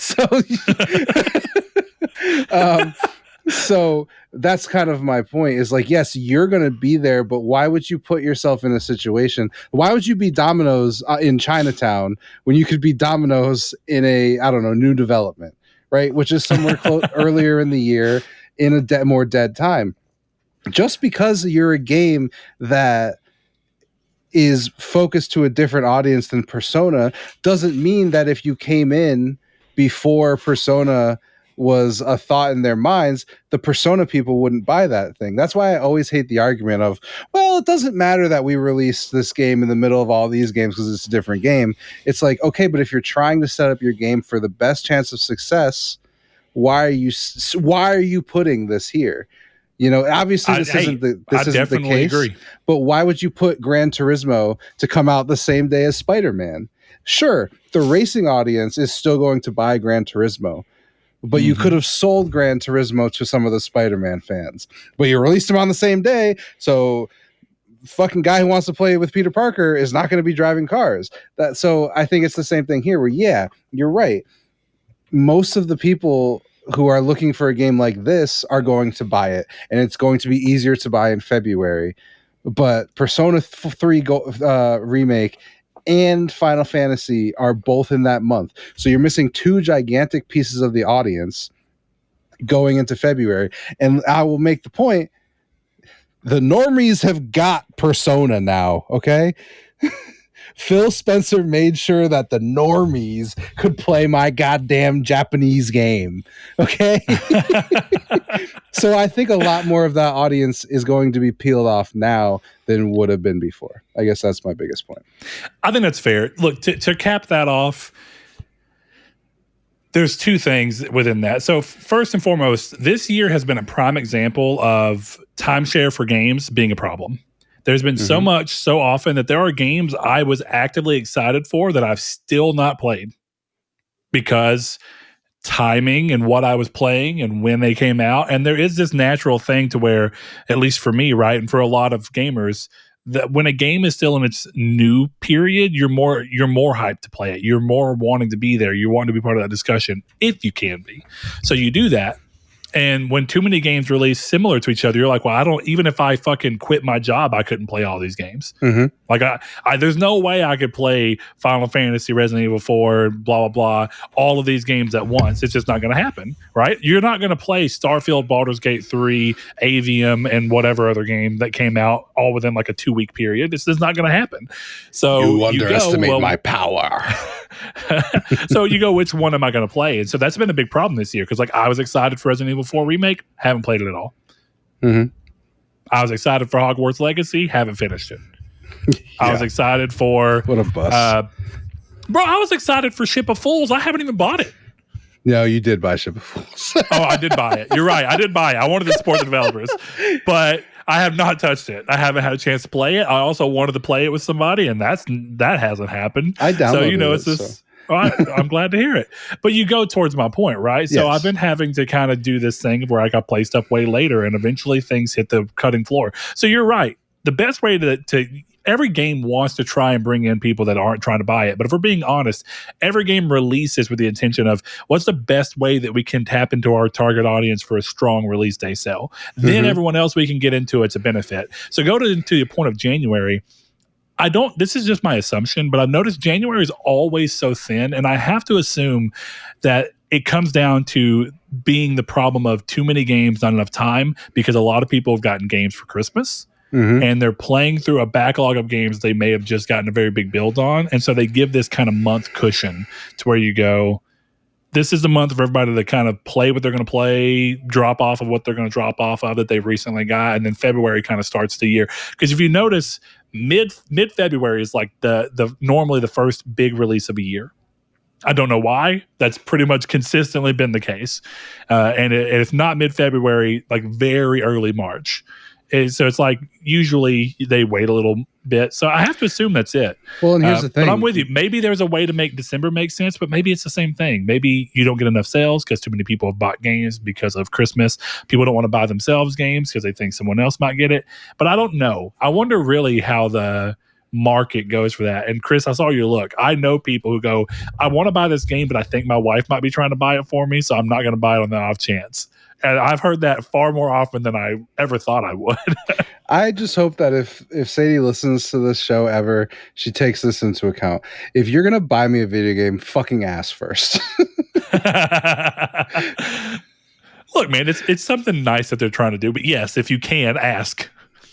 Or if you're like Chris, don't buy him a video game at all. Just buy him digital currency. That's the thing, right? Money, to an extent, is the best gift. Though I do have a problem with gifting money. But it feels less personal, right? I don't give a fuck about personal. Some people do. That's stupid. But here's the thing. The real reason that you buy regular gifts is because regular gifts are a cheat code. Okay? How would you feel if I gave you a $9.99 gift card? I mean, pretty good, depending on where. If it's like a generic gift card I can use anywhere, that's pretty cool. Barnes & Noble, $9.99 gift card. It's a fucking waste. But if I handed you a book for $9.99, you'd be like, oh, thanks. Gift cards are a fucking scam. Buy a shitty book. Because you have to triple. This goes towards the thing, though, right? Mm-hmm. To your point about presents, right? This is just a good moment from the podcast. Kiki knows I love Kingdom Hearts. Kiki knew at the time I was still relatively into pops, and I had almost every Kingdom Hearts pop. So Kiki bought and sent me a Vanitas pop. Didn't have to.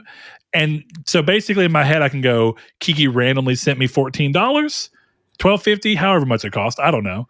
Mm-hmm.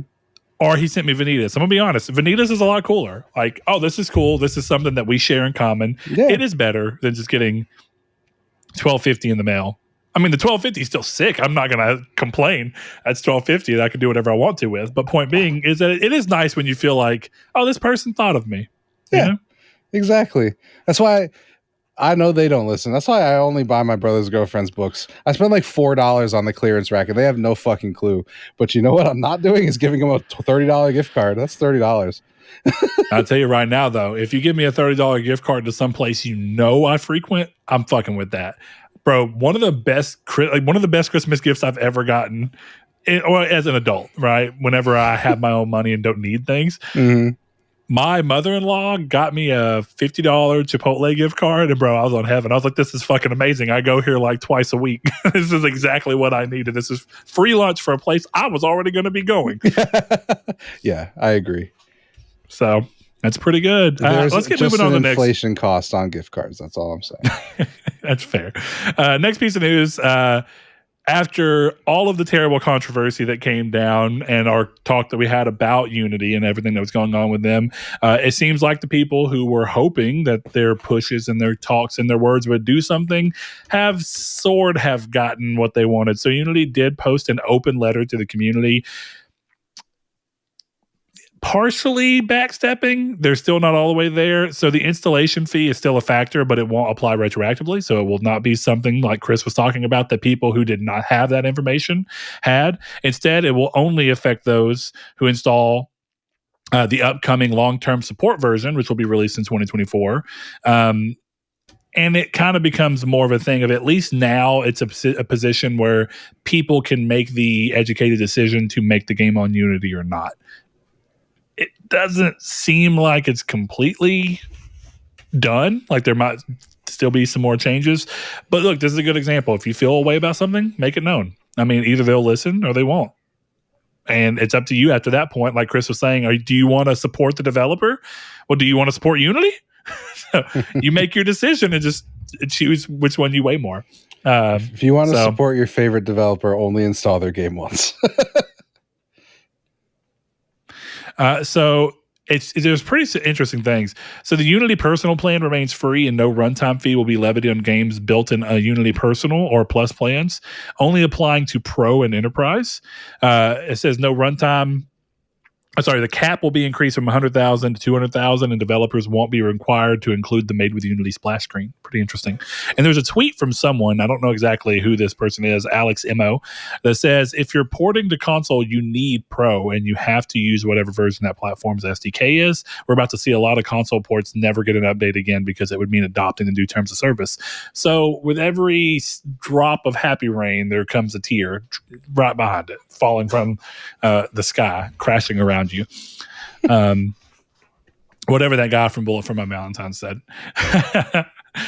So I would imagine that this saga is probably not over, but if it is over, then the question just becomes, will Unity stay relevant, by this time next year?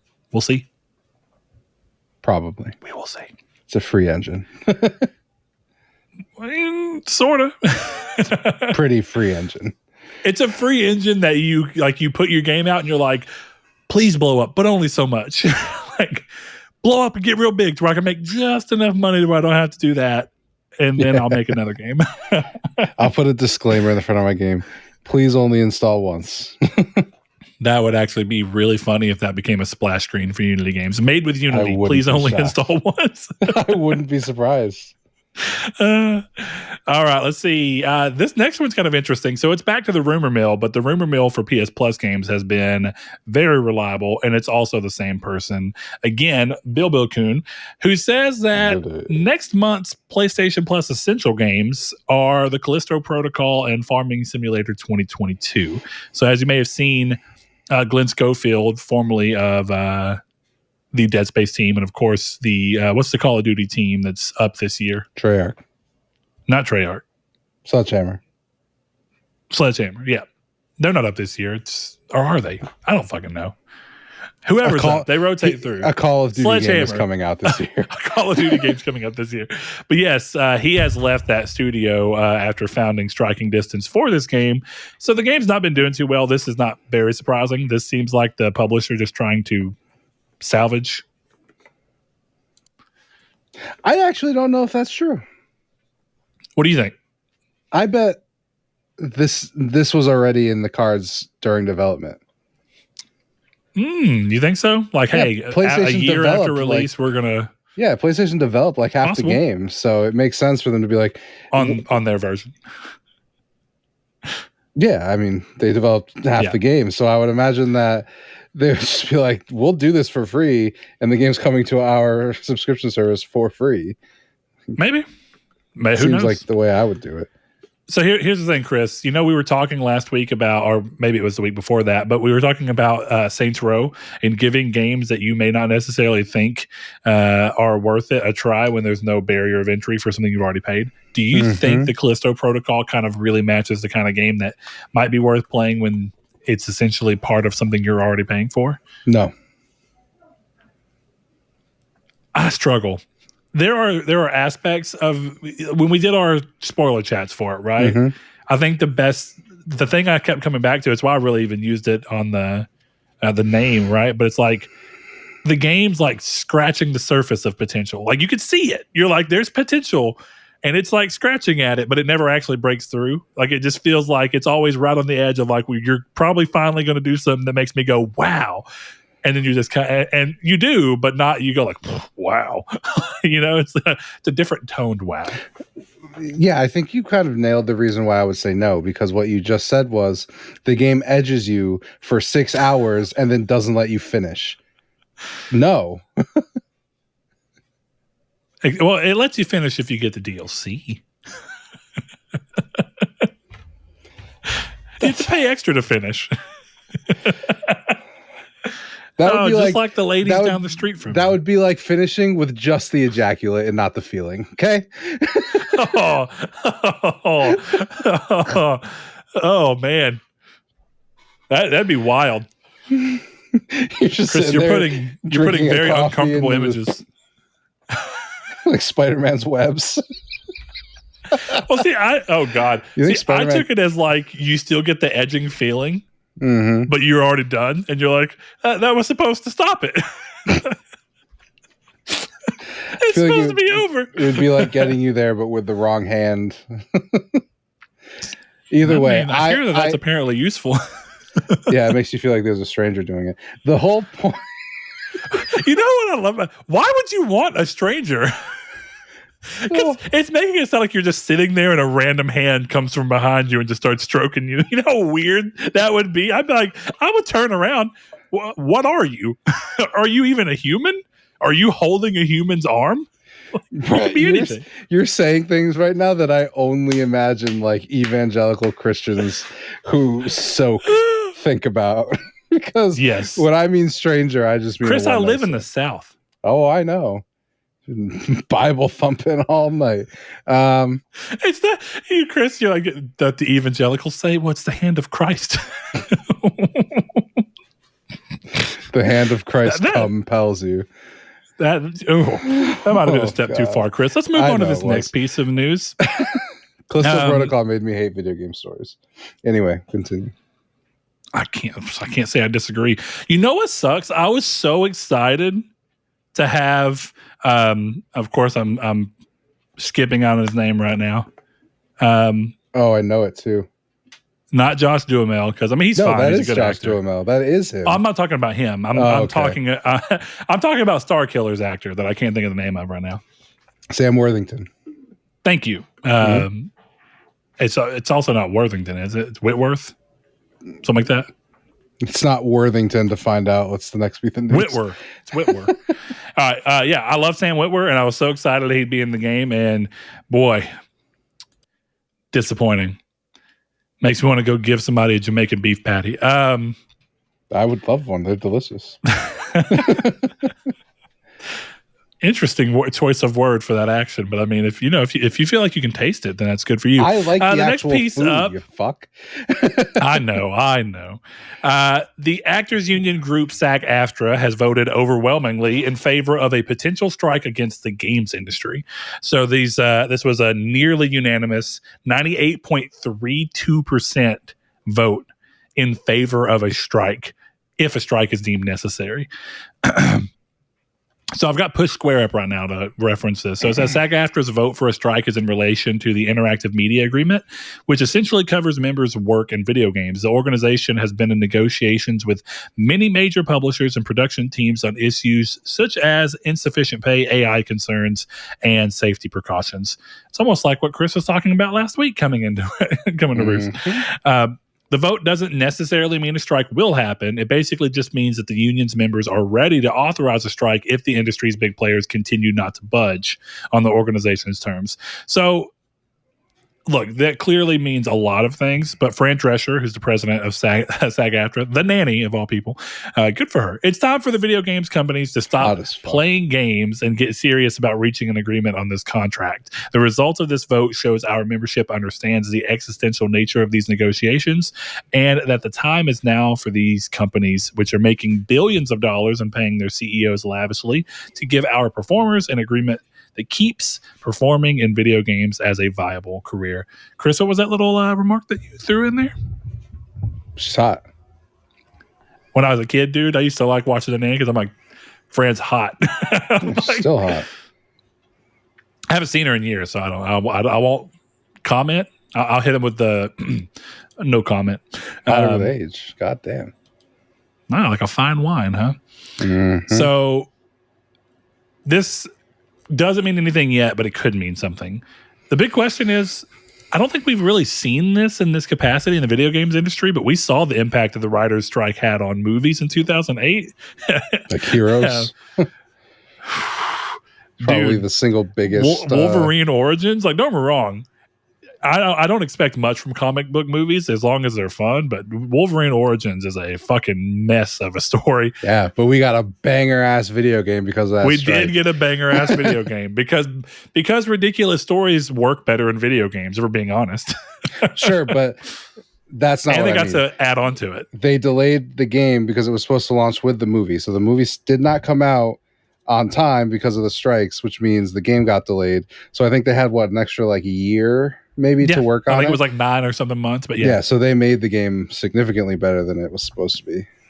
There you have it. Would have been. Sometimes good things can happen, right? But I don't have much to say about this because honestly, I don't care.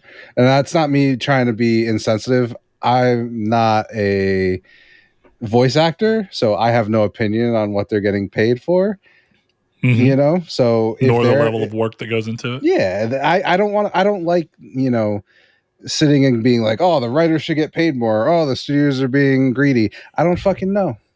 I don't know. That's fair. Yeah. So why am I going to talk about it? But what I will say is the regular writer's strike ended, so I'd imagine this is not going to go anywhere.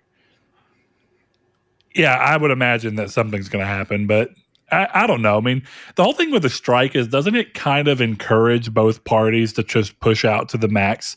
Like, the whole point is like, well, we're just going to have to push until we know that there's this realistically no more compromise. I guess the one thing I will say as a consumer, right? And this is why I don't understand strikes. Okay, good. And you can, I'm more than happy to be wrong about this, but this is just my opinion. Doesn't it get to a certain point where the writers look worse than the studios? People, let me rephrase. The people holding up, the next season of, I don't fucking know, The Office, right? If the vast majority of people don't even know this is happening, but all they see is the writers are on strike, You know what I mean? That's what I don't understand about the concept of it. If I you're saying to the general non-tuned in public, you think that this looks like the reason that something isn't happening is because of the writers? Yeah, exactly. I mean, yeah, I get it. But at the end of the day, it's like, right, Chris, if you felt like you weren't getting compensated enough for the work that you do, and honestly, I would imagine most of us don't feel like we're getting compensated enough for the work that we do. Important point. Nobody's paid enough money except fucking Dave Zaslav or whatever the fuck his dumbass name is. Fuck him. That's Warner Bros. Or technically, and that's the thing. Fuck all the CEOs. They have more than enough money. And it was like what? They were saying it was like 0.01% of the profits is what they were asking for. So at that point, like as someone tuned in, I can sit here and say, fuck those guys. But I just think of it from the abstract point of view of if it's 2008 and I loved that first season of Heroes, you know who I'm pissed at? It's not fucking David Zaslav. It's the dude who wrote that the next season and ruined the show. And again, I'm not trying to say that they're doing anything wrong. You mean. I support them in their quest, but that was a weird way to say that. I support them in what they're looking for. I've never understood the optics of it. I would rather they just all quit, right? Yeah, yeah. Well, look, but here's the thing: you quit and go where? Your job is to write, and if you feel like this is happening across the whole industry for the most part, then where are you going to go? So here's the thing: I get it, but almost to your point, I would almost imagine that the people who really aren't tuned in at all, and everyone's more tuned in now than they were in 2008, if we're being honest. Sure. Everyone is far more terminally online than they were. So probably most people know that the writer strike's going on now. I don't know if everyone knew back then, and the people that you're probably talking about who aren't tuned in probably didn't even know writer strike were going on. Probably all they know is the first season of Heroes was really good, but this second season's sucking ass. I don't know what's happening. Yeah. And so then they're probably not mad at anybody besides like the entire show cast. Like they're just probably looking at the entire production and being like, somewhere along the line, y'all fucked up. But I don't think they're looking at all writers. They're just looking and saying like, some puzzle piece is completely fucked up here. Yeah, and I guess that's where I'm more saying is like you look at it and go, like it's even bad branding, right? But that doesn't mean, and I know you're not saying this, but that doesn't mean that somebody who feels like they're not getting enough, who has support of other people. Look, I don't know that I fully understand or support unions. And I don't mean that to say I don't support unions. I mean that kind of like Chris was talking about, I don't know enough about them. I've never been asked to be part of one. I've never worked at a place that had one. I don't know. That's the end of it. I wouldn't do it again. That's the most I'm going to say about it. But I will tell you, one thing about unions that I find a bit weird is the fact that, and I see this online even with it too, and maybe there's a great reason for this. So this is very ignorant point of view, as it were.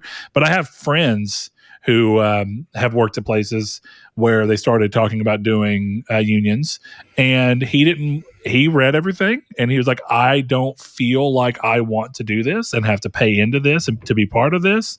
So I don't want to do it. And then basically everyone at his work that was wanting to be part of it just started bullying him basically. Mm-hmm. And he left. He just completely left and went to another job because he was like, I mean, you know, if I can't just not agree with what y'all want to do, but that be the end of it, then like, fuck y'all, I'm gonna go somewhere else. And I do think that's a bit weird, right? Because it's like, are you saying that you can't work in an industry and be like, well, I don't feel like I feel like I get paid reasonably and that my benefits are what they should be and that some of the aspects of this union don't feel right for me? But that's where you get to this thing, well, then you're not supporting the other people who feel differently. And I don't know that I view it as to be your job to do that. I don't have to support you in anything. Not you, the royal you. I don't have to do that. That's kind of what I mean. Like, I don't know. I get it. Like for people who want, as long as they're not actively, like it'd be different, right? If my buddy was like, no, fuck this union. I'm going to be anti-union I'm going to go and be anti-union. Instead, he was just like, I don't want to sign up for it, but I'm, do y'all thing. Mm-hmm. And it's like, why can't that just be the end of it? I don't really understand. But I, again, don't know enough about unions or how they function or really why they function. Of course, what you're told in the macro is like, well, it's to give people more rights and the ability to push back against companies. If that's true, great. I don't understand how that happens. So I worked at Stop and Shop, and that's a local New England grocery store. Okay. And this was when I was 16. So what? How old am I? 30? 14 years ago? Jesus fucking Christ. I was making $7.25 and paying into a union. And all that union ever did for me was once I got caught texting and they prevented me from getting fired. That's the only benefit I ever saw from the union, is apparently you just couldn't get fired. Which, fine, great. But I was making $7.25 an hour paying $40 a week in union dues. Go fuck yourself.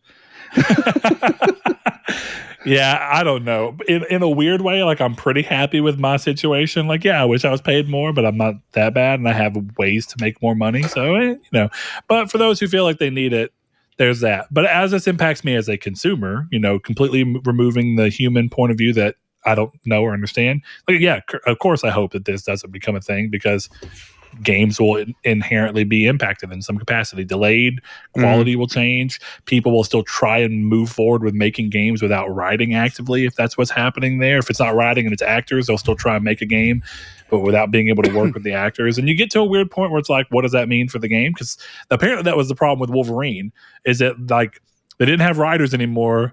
So all the directors were just like, I guess we're writing this bitch, and we're just going to come up with shit that we think is cool.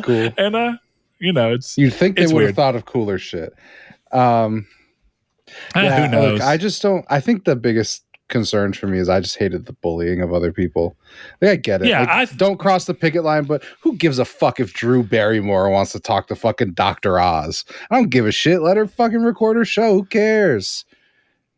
I think that's what I've learned. Is I think I'm far too, for lack of a better term, I guess libertarian was what you. But if you take it away from political terminology, do whatever the fuck you want to do. Like, I don't know that I care enough, but like, Stephen Amell got raked over the coals because he was like, yeah, I think we could have gone about this a different way. And I'm like, well, he's fucking right. What are you upset about?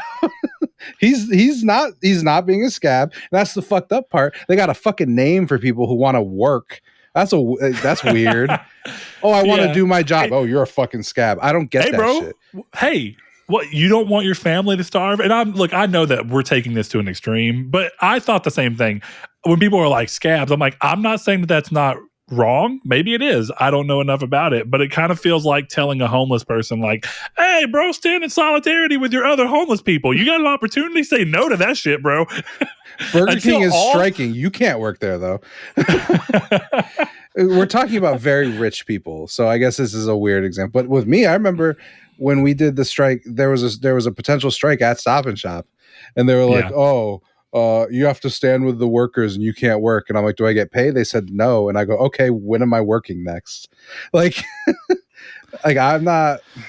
It's different in this scenario. Like, I don't give a fuck if Aaron Paul can't get work for the next 2 months, but it's definitely in a smaller area, like where mine was, where it's like, cool, well, I need this to live, so I'm gonna cross that fucking picket line. You can go fuck yourself, like, Yeah, that's why I think it gets weird, is that whenever it really comes down to that, it's like, yeah, in an ideal world, would everyone stand together to try and get better treatment for everyone, even if you don't feel like you have bad treatment? Sure. Yeah. But at the end of the day, if you got to make a check to live, it's kind of how I feel. Like, everyone's doing their own thing, but it's kind of like when I see videos of people like picketing in the streets and like stopping truck drivers from delivering stuff to places. And I'm like, dude, at the end of the day, like, I think about it. If I was in that truck driver's shoes, I feel like I'd get out and be like, listen, dude, I understand that y'all feel strongly about this, but I have a wife and a kid at home who rely on my income, and my income is directly related to whether this gets here on time or not. And so I need you guys to understand that I'm not this isn't anything other than me trying to provide for the people. And it's like, how reasonable would that response be? Because they've probably gotten that response and still just be like, sorry, this is how we feel, and this is what we're going to do. But I don't give a shit. We're getting a little political. Let's just move on. But I think the best way to lost in the weeds a little bit. The best way to close it is, if this happens, I support their right to fight for what they want. There you go. If this doesn't happen, great. I'm glad they got what they wanted. If the writers come back and Deadpool 2 comes out sooner than it would have, great. I'm glad they got what they wanted. If it doesn't, great. I'm glad they're fighting for what they want. I don't really give a shit. Just do what you need to do. Yeah, there you have it. Quick kind of rapid fire news on this. Ubisoft announced the Division 3 is in development. That's about all you kind of got out of there. Great. I'm going to be honest. I thought the Division 2 did poorly. And in my mind, I think that came from the fact that like a year after the game came out, you could get the game for like $2 every other week.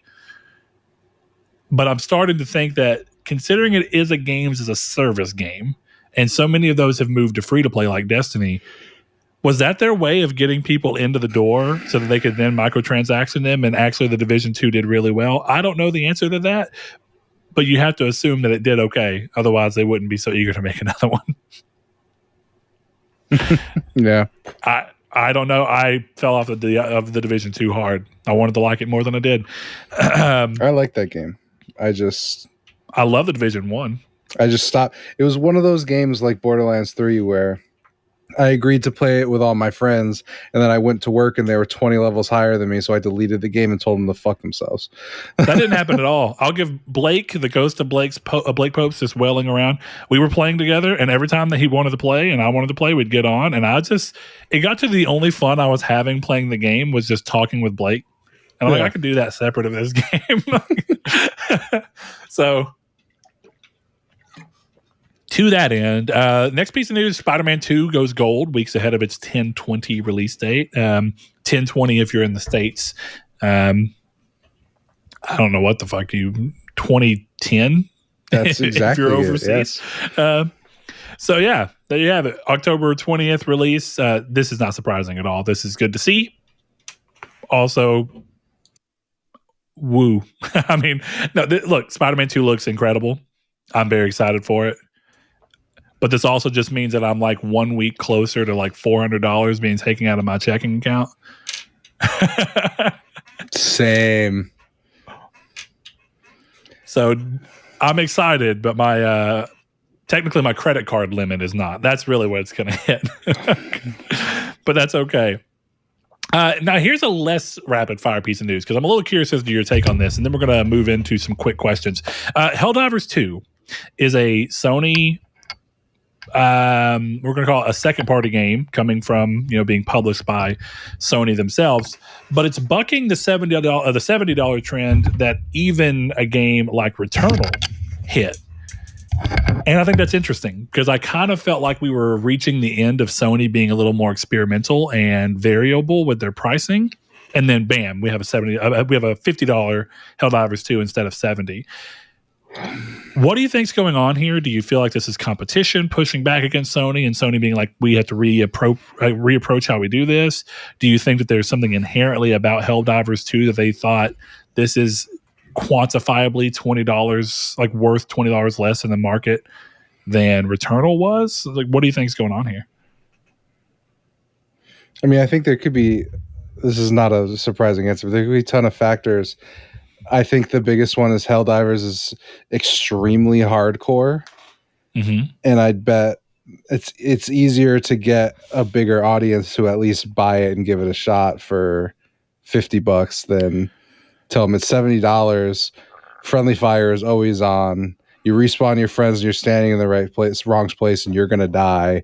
It's extremely hard. I think it's an easier sell at 50 than it is at 70. And Returnal has that same thing. But look, if you just look at the two games, I'm excited for Helldivers 2. Returnal has more production than, I don't know the best way to say it, but it looks like a bigger game than Helldivers does, and a more expensive one. Well, I think it's safe to say Helldivers 2 is one of the many games as a service games experiments they were talking about. Would you agree with that? Probably. Because that goes into why I think it might be $20 less, is that they're experimenting. They're not wanting to go free to play, even though it has games as a service elements, but it does have monetization options that Returnal didn't. And I have a feeling that's playing into this. We'll come $20 off the cost to get more people in the door, and then the people who are in the door, even if we get a small percentage of them to spend some kind of money on some of the, rotated items that we have in the game for different things, and bam, we make that money back multiple times, tenfold maybe. Yeah, I mean, I agree with that. Yeah, I think the curiosity there, though, is like, what do you think stopped them from going, full free to play then, if that is the rationale behind it? Or do you think it's just not games of service enough to hit the free to play because it won't last in perpetuity? But I don't know. Are people still playing Helldivers 1 pretty actively right now? I genuinely don't know. I couldn't tell you. Look, I don't know. I think the sad reality is they probably know that a lot less people are going to be buying and playing this game. It's just probably a reality. I don't think a lot of people are going to pick this up. I hope they do, because I think Helldivers 1 was fun. But this is going to be a hardcore game where it's going to have, you're going to pay to get in, and it's going to be probably going to be great. But yeah, there's going to be the microtransaction store to extract any kind of money from people. And that's their prerogative. Whether you want to do it or not is another thing. Yeah. Well, this leads us into two questions that I think are kind of back to back and highlight different viewpoints of how this is going. So the first one comes from Josh Ayers, one of our patrons. He says, Helldivers not being a $70 game does set expectations and shows Sony is trying more than just the top AAA games they have become synonymous with. Quick gut check on that. You feel like that's kind of what's going on? Is Sony's feeling like they have to be more experimental? Until they do this with a first-party game, I'm not making any judgment on that. Okay, that's fair enough. Well, the flip side thing here comes from Rude Days 93, and this is more of a question than a statement. This one's the Capcom CEO did an interview recently that games are going to need to go up in price to cover development costs.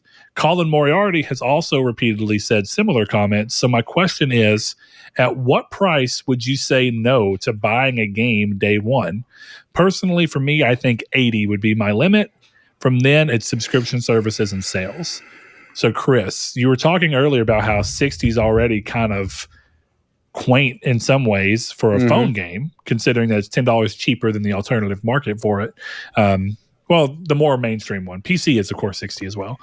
What do you think is coming into play here with prices going up after we didn't see them move for 3 generations, basically?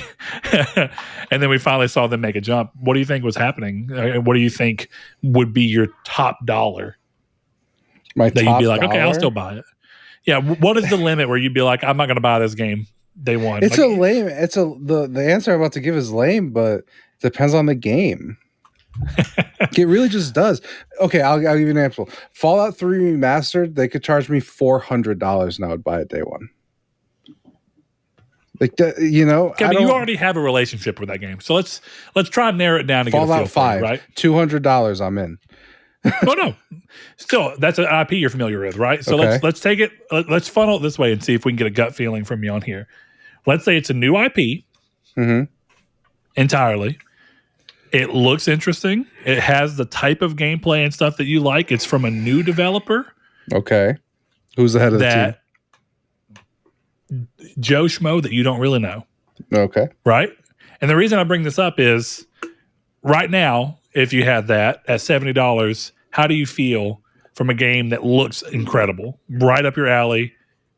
Do you see yourself buying it at 70? And then at what point does that same game, do you go $100? No fucking way.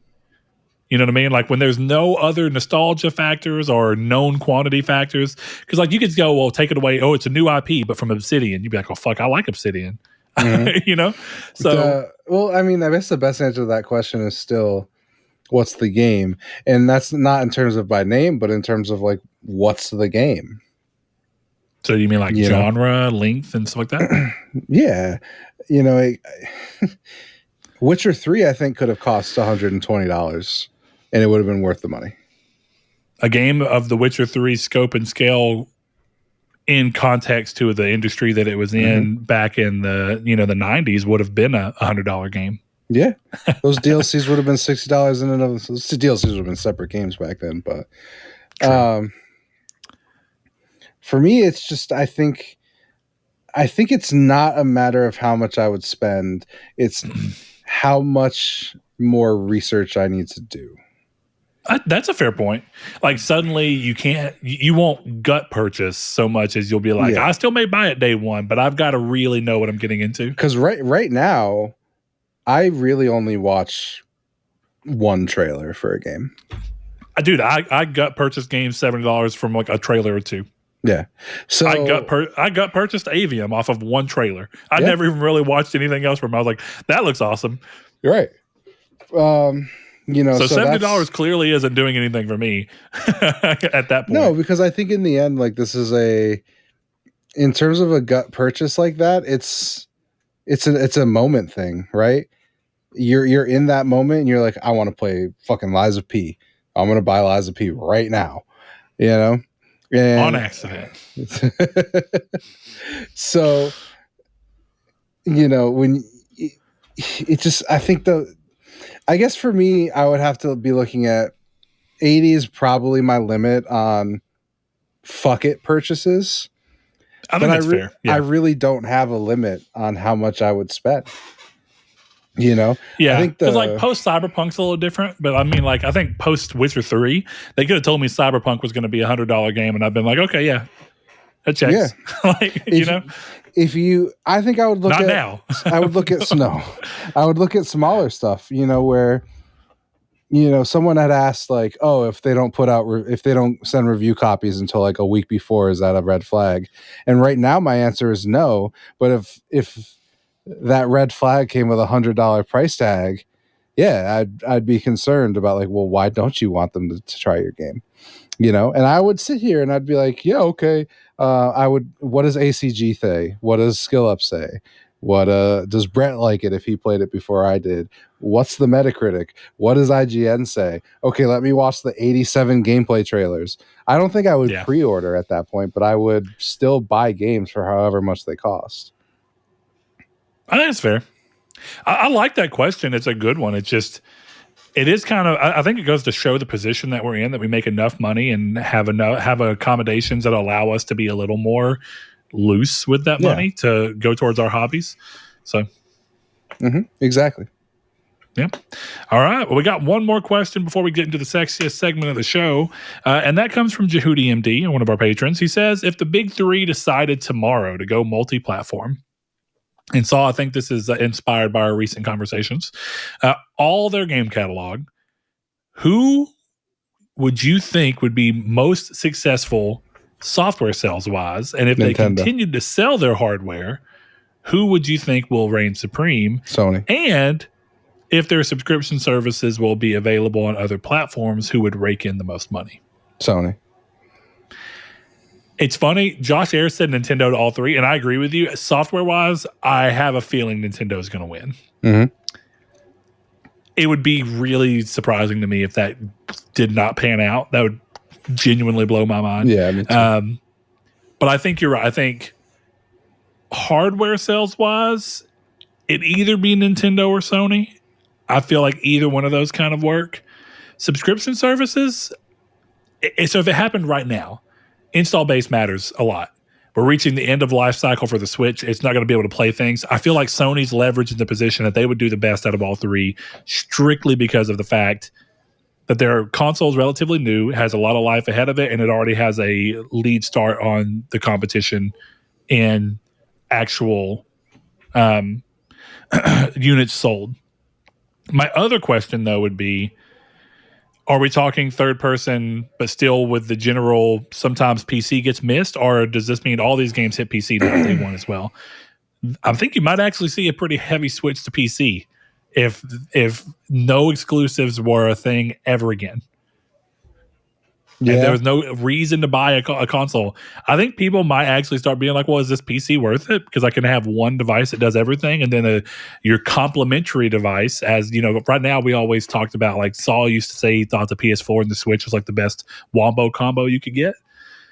I think in that situation, a PC and a Steam Deck becomes the wombo combo, because you're only buying your games once anyway, and you just have access to them on both devices. I actually don't know if I agree. I initially agree. I get what you mean, but because I still think consoles plug and play nature helps a lot in the fact that people are more willing to do that. Well, yeah, and that's the thing, right? If I can play everything on the PS5, why would I spend $1,000 on a PC? Completely fair. So, and $1,000 on a PC that will play the games at a similar area of the performance you've seen on your PS5. Yeah, I think I love PC gaming, but my $1,800 PC is not really that much more capable than my PS5 in the grand scheme of things. No, not as a gaming machine. Now, as a bunch of other things, sure, it's way better. I can't record music or edit video or edit photos or anything on a console, Yeah. Final Cut Pro Simulator coming to PS5 next year. Yeah. Yeah, I think. So, subscription service. You think Sony? Sony's already crushing, yeah. Is Sony's PlayStation Plus rebrand across the board outperforming Game Pass? I genuinely don't know the answer to this. Game Pass is at 25 million, and Jim Ryan said PlayStation was at 50. Okay. Well, what is Gold at? I guess everything now Gold is Game dead. Pass. Yeah, you're right. Now it's just Game Pass Basic or whatever. Exactly. Game Pass Core, I think. That might be right. Wow, yeah. Which, I mean, that checks out, though. But I think it goes to show you that they really don't have a lot of people who are subscribing to that aren't on their consoles. Mm-hmm. They don't have any, right? Why would you? But you're talking about Game Pass. I thought you were talking about Plus PC. for a second. Right? Like, well, I thought you were saying PS Plus, and I was like, why would anyone who doesn't have a PS5 you subscribe to that? I see what you're saying. I agree with you. Well, PS Plus Premium, because actually, I don't know if I ever told you. I think I did. I talked about on the show, I wondered if the old PS Now launcher worked still. It does. You open it, and it brings up all the PS Plus Premium games, and you can stream and everything, just like you could. Yeah, I guess so. Sure. You could, but yeah, it's not like it's ideal. The nichest of niche is not going to take away from what I meant. So I get excuse me, I get what you mean. So I'm going to reword the question just because I'm curious your thought process on this. I think it's fair to say we were both looking at more or less like right now, like the more immediate future, right? But say that this happened 5 years from now. Do you think your answers change? Like, do you think one of them loses market share when they don't have hardware to try and anchor you to it? No, I actually think that would only benefit most of them. I think Sony would probably fall off without hardware a little bit, but I think that would benefit Microsoft significantly. I wonder. I think Sony has very high quality games, but there's not a lot of variety. So you get to this thing where it's like, if you don't like Sony's games and you don't have a reason to go with their hardware anymore, it's like, why would you? Why would they be doing the best? But at this point, why would you buy an Xbox if you don't like Xbox games? I mean, also fair. I mean that across the board. But Xbox, at least, here's the thing. You say if you don't like Xbox games, but I'm going to play devil's advocate. I love Sony. I think they make a lot of great games, and I am normally a fan of the game types that they like to make. But you're never going to get a, what is that game that just came out from Obsidian? That's Pentiment. Yeah, Pentiment. You're never going to get that from PlayStation. No. Or you're so unlikely to get it that it's not even worth talking about. That's true. You know what I mean? You're not going to get a lot of the games they're coming out with from PlayStation. You're not going to get RPGs from PlayStation. Sony's basically said that. We'll make RPG light elements inside of our third-person action games, but as Sony's looking at right now, like, Sony sounds like they might be trying to vary it more with some of their games as a service, but not a whole lot. So, yeah.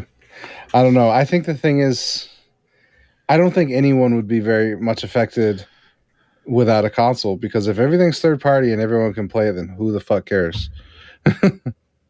Yeah, I'd actually be genuinely curious to get the step back, not even being a part of the gaming industry, but if I could just look into a future through an eye and just see how the games industry would be in that situation, it'd be curious to see after, and not day one. You'd want to look years into it, right? And be like, well, what's happening whenever hardware slowly gets phased out? My real curiosity has been if they ever went third party, right? Like Microsoft talks about wanting to become the subscription service thing, but does that mean there really is an end date in mind for their hardware, or will they always release hardware to try and ease people into their ecosystem? And because they already have they already have the stuff in place for that. Or at some point, if you're not getting enough sales that are driven by exclusives, do you stop making hardware because you're not going to sell enough to be viable? I don't know the answer to that. I don't either. The thing right now is that the device itself is supposed to be the pathway into them getting your money, because you buy the device and then you have to pay them to play games that even if they didn't make on their device. So it'd be weird to see that fall out. What would happen? Couldn't you just make the argument that if Microsoft's true angle is to become a bigger, more of a subscription service-based company, isn't the only reason they have a console is to try and take out PlayStation at that point? Because if the biggest way, and this is kind of what I meant last week when I was talking about how Microsoft leaving the industry would be better for gamers in general, right? Or becoming third party would be better for gamers in general. If Microsoft went to a third party publisher and put all their games on Game Pass and put that on PlayStation, they didn't have a console to use, they would benefit from the bigger install base, and the gamers would benefit from more games and games that they couldn't get on PlayStation before.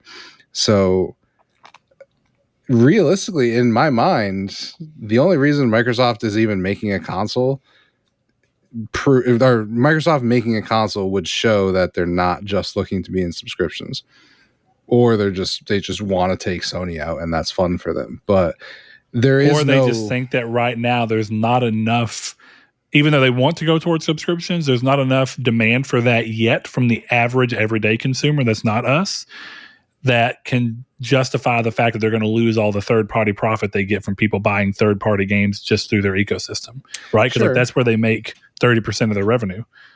But yeah, they make 30% of that revenue, but how much of that actually makes up their total revenue? Right. I don't know. It's just for me, it's more the thought of like, if you really want to be, I'd be willing to bet that if Game Pass was at PlayStation, they would hit that 100 million mark. I don't know. That'd be wild to see. Yeah. Really would. All right, Chris, are you ready to go into the sexiest segment of the show? Yeah, buddy. All right, well, we've got another game as part of... I got to take off this fucking sweater. Velvet's Corner. Chris has got to take his shirt off, so his video is dead for a second, so that he can adequately party. But this week, Velvet comes to us with another game. He says this week's game is called Power Arrangers, and you'll be playing as a team again. Each question will have 5 answers, with the goal being to put them in the correct order as stated by the question. Each correct placement is worth the point, but you can get a bonus point by correctly guessing the exact answer to any of the prompts. There's a total of 60 points available, and you only need 20 points to win. If you lose, you must wear the strangest hat you own on next week's podcast. I'm going to figure out a strange hat to own, because I got to tell you something, Velvet. You may not be able to tell on this camera. I have a big-ass head. And most hats do not fit my head. So one of the only hats I own is actually right here beside me. And it's a beanie. It's an everyday beanie that you can kind of wear at any time of the year. And it's only because it stretches.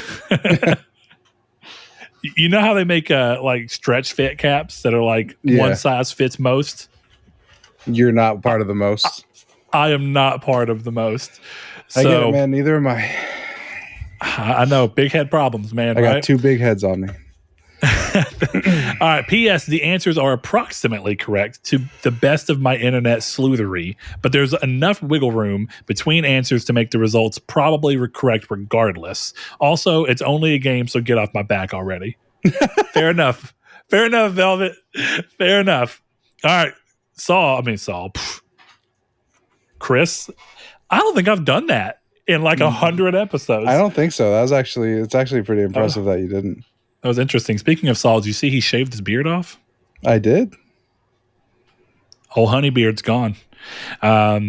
So, question 1, Mr. Figs. Go ahead. These games in order of main story length, from shortest to longest, according to howlongtobeat.com. Okay. That's a good one. So, Alan Wake, Mass Effect 2, God of War 3, BioShock 2, Red Dead Redemption. This is longest to shortest? Shortest to longest. So we're going to go, first game would be the shortest, the last game would be the longest. Are we playing against each other or? No, we're a team. So we're trying to make points together. If we get 20 points, we'll work it out. So can I get the games again? Yeah, we have Alan Wake, Mass Effect 2, God of War 3, BioShock 2, and Red Dead Redemption. I feel fairly confident that Mass Effect 2 is probably going to be the longest game. Okay. But I never finished Red Dead Redemption, so I don't actually know how long Red Dead Redemption is.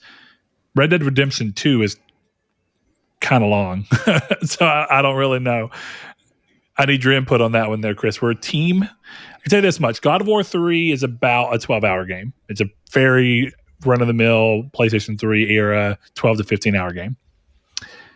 Alan Wake is probably about 8 to 10 hours. Do you think that's fair?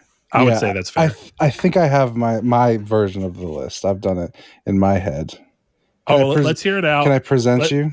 Yeah, go ahead. Present. So here's my list. It would be God of War, Alan Wake, BioShock, Mass Effect 2, Red Dead Redemption. Okay. So you think Red Dead is longer than Mass Effect 2? I do. Yeah. Okay. Having not played it, like I played and beat Mass Effect 2. And of the games that I have played on this list, the only one I haven't beaten is Red Dead 2. I felt like Mass Effect 2 was definitely the longest. So Red Dead being longer, I'm mostly all right with that. I don't know if I agree with God of War 3 being shorter than Alan Wake, though, I'll be honest with you. Now, I don't think they're like vastly different. I haven't played God of War in a long time, but I do think it's shorter. I'd be willing to flip them, but I don't know. Well, each correct placement is worth a point, but we get a bonus point by correctly guessing the exact answer to any of the prompts. So the exact answer in this case would be, I guess, the longest game, which I think would end up being Red Dead, like we're saying. So let's go through it. All right. So the first game, are you willing to say God of War? Are you willing to say Alan Wake? I'll follow your gut on this one. I had Alan Wake as number 3. So I played Alan Wake and God of War 3, both probably more recently than you have, to completion. Because I don't think you beat Alan Wake whenever you bought the remaster, I did not. Okay. I feel pretty strongly that Alan Wake is shorter. Okay, go for it. Let's see. First game. Son of a bitch. It's God of War 3. God. Yeah, okay. I didn't realize all the games were together. So God of War 3 is 10 hours. Mm-hmm. BioShock 2 is 10 and a half hours. Alan Wake is apparently 11 hours. Red Dead, 18 hours. And Mass Effect 2, 24 and a half hours. I was about to say, if I got this whole fucking thing right and No, you got actually this entire thing wrong besides God of War 3. The only ones I got wrong were the last two, so I'll take that. You said BioShock. No, I thought you said God of War, Alan Wake, BioShock 2. Nope. Mass Effect, and Red Dead. BioShock. Oh, maybe I did switch them in my head. I don't know. What I wrote when down, you read it out loud, you said God of War, Alan Wake. I'll show it. It was God of War, BioShock, Alan Wake, Mass Effect, Red Dead. So I'll take the L. Fuck, I shouldn't. My gut's always right. Chris, I don't think we got a single point. Because Really? I said Alan Wake, God of War, BioShock, Mass Effect, and Red Dead. Yeah, we didn't get a single point. Okay, moving to the next one. What's next? Question number 2. Put these 2015 games in order of release date. The Order 1886, Fallout 4, Metal Gear Solid 5, A Phantom Pain, Until Dawn, and Batman Arkham Knight. Okay, I feel the Order 1886, I feel very confident it's the first game because it was a February release. Okay. Kind of like we were talking about earlier. I don't think you're going to get much closer to that. Fallout 4 was after E3. Okay. Fallout 4 was November 9th. Yeah, that's right. I knew it was late, and it was after E3. So that's probably the last game in the list, right? Until Dawn was a December game. Might have been. I think Until Dawn tried hitting the Halloween thing, didn't it? Or it went on sale during Halloween week shortly after release. Yeah. So it was before. So right now we're going to say The Order as number 1. Okay, I'm writing. All right. And then I feel I think Arkham Knight was also in October because the Batman games tried to hit in October often. Okay. So let's say The Order, Metal Gear Solid 5, Until Dawn. Oh, actually, what do you think? Batman and then Until Dawn, or Until Dawn then Batman? Honestly, I have no fucking clue. I'm going to say Until Dawn and then Batman and then Fallout 4. Do you feel okay with that list? Yeah, go for it. All right, read them back to me. Did you write them down? If you didn't, you don't have to. I did not just didn't know if finish you writing did. down. All right, so we said The Order 1886 is the first game. We did. And that's true, February 20th. Arkham Knight was June 23rd. So we're wrong. Fallout 4 was November 10th. So, Chris, you probably were thinking of the fact that you could play it at midnight. But Until Dawn was August 25th. September 1st for Metal Gear Solid 5 and Fallout 4 for November 10th. So let's see. We got 1, 2. We got 2 games. 2 points. Okay, that's not bad. Okay. Question 3. Order these characters by how old they were in the first game they appeared in from youngest to oldest. Flashbacks, prequels, or training missions do not count. So this is specifically as you're playing in the real time. So we have John Marston, Nathan Drake, Peter Parker, Kratos, and Cole McGrath. Peter Parker is probably... Well, no, hold on. If we're talking about games and we're talking Peter Parker from the PlayStation 1, he's a more aged Peter Parker. They said that specifically. Okay. Didn't they say he was like 28? That sounds right. I think you're right, yeah. A wizened Parker. Can you read me the message, the question again? Order these characters by how old they were in the first game they appeared in, from youngest to oldest. Flashbacks, prequels, or training missions do not count. So specifically how old they were during the actual events of that game. John Marston, Nathan Drake, Peter Parker, Kratos, Cole McGrath. I think Cole's supposed to be like early to mid 20s. Okay. John Marston has been around for a bit by the time that in the first game the first game John Marston appeared in was Red Dead Redemption, right? Mm-hmm. He wasn't in Red Dead Revolver that I'm aware of. No, I don't believe so. Okay. So John Marston feels like by the time we get to those events, he's probably the oldest. Yeah. Kratos is fairly young, but he has a wife and a kid, so I'd say mid to late 20s. Nathan Drake is probably in his early 20s. I'm going to say, I think Nathan Drake may be the youngest for his first game.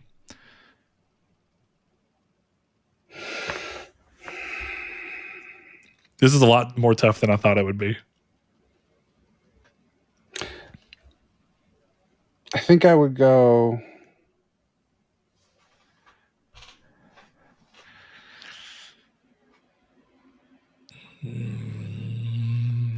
I'm thinking here. I'm thinking Nate, Kratos. Actually, I'm thinking Nate, Cole, Kratos, Peter, John. Yeah, I'm fine with that. We've been so wrong across the board so far. Well, not across the board. We missed entirely in the first. Let's reveal. Oh, he's 23? No way. Yeah, I swear they said he was older. He's a fucking college student, man. Is he? Yeah. In the first game? So is he not? No, I thought he was working as a lab assistant for Doc Ock. I mean, you can do that while you're in college, you know? I mean, you can, but I don't think they ever talk about college. If anything, they actually talk. I don't know. You played it more recently than I have, I feel like, right? I played an hour more recently than you, yeah. All right. So let's see. I was right on Cole being number 2.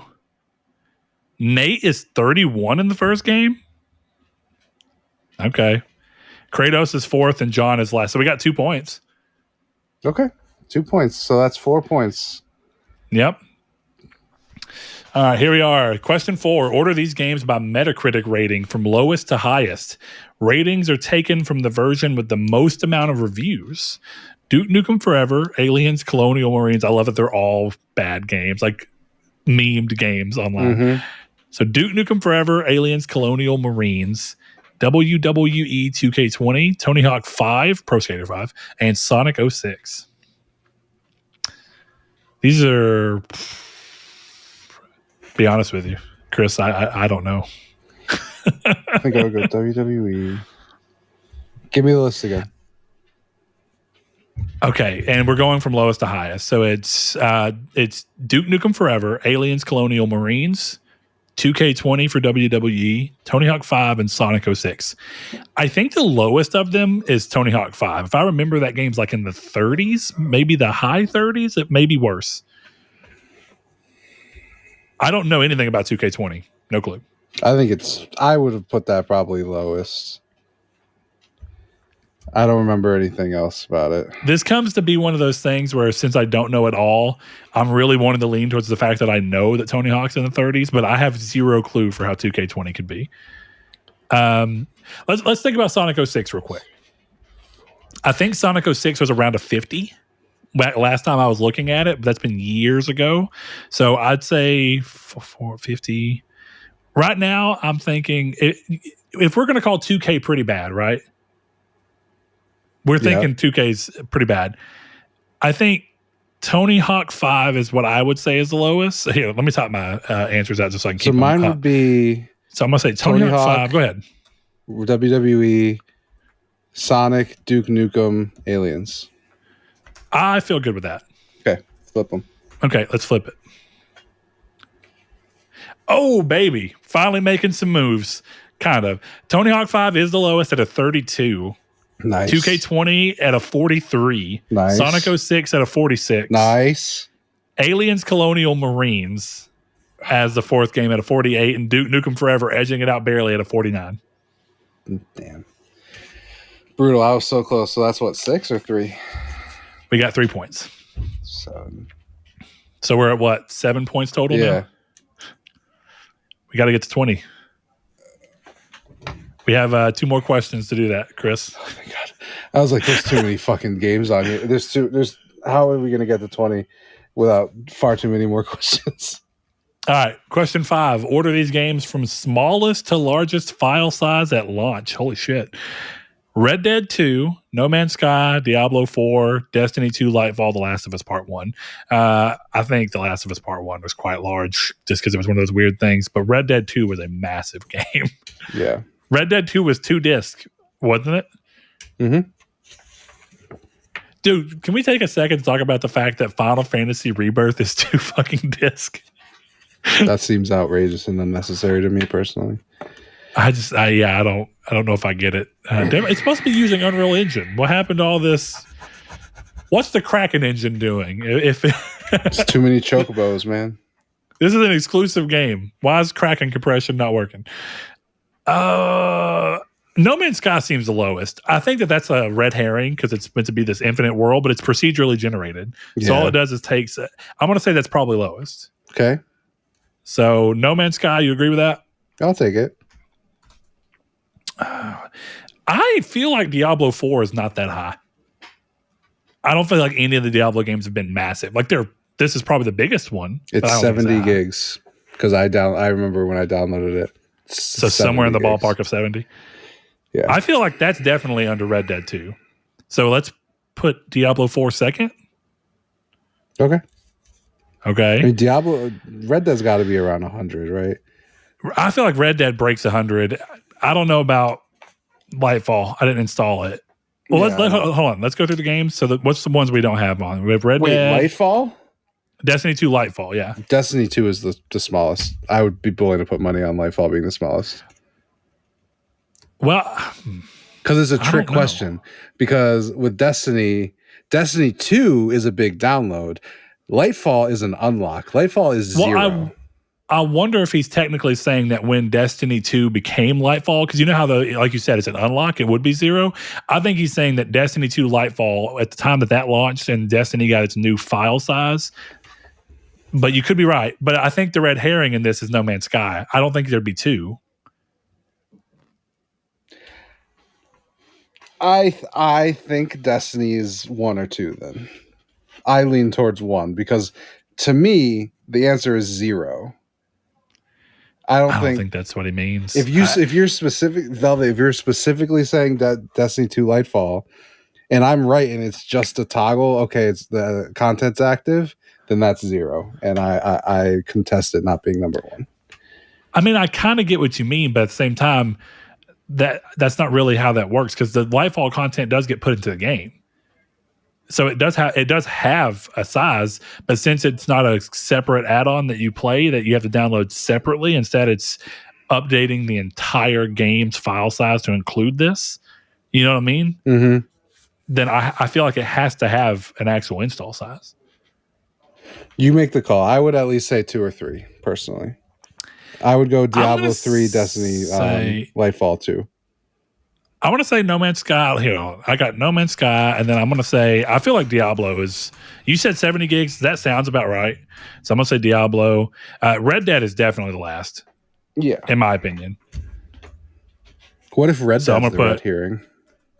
Question mark. How so, you think? It's the second smallest. But we're thinking possible. It's the smallest. It's possible. What's the other game? I can't think of it. Last of Us Part 1. I feel like it's not as big as 2. Last of Us 2 is a large game, but it's a much bigger game. There's more going on. It's a lot longer. I would say I think The Last of Us Part 1 is probably the middle game. You think that the Part 1 is over 100 gigs? No. Part 2 was. The question was launch Red Dead. Yeah, well, what has been added to Red Dead since launch that would make it bigger? Red Dead Online content. I guess maybe. But Red Dead 2 was 2 discs and Last of Us Part 1 Red Dead 2 is not a PS5 game. You are correct. And PS5 games are on Ultra. You downloaded it. What do you think? Are you talking about Red Dead or Last of Us? Last of Us. I did too, but I don't remember. I think it's around like 80 gigs, dude. All right. I'll go for LOU 2.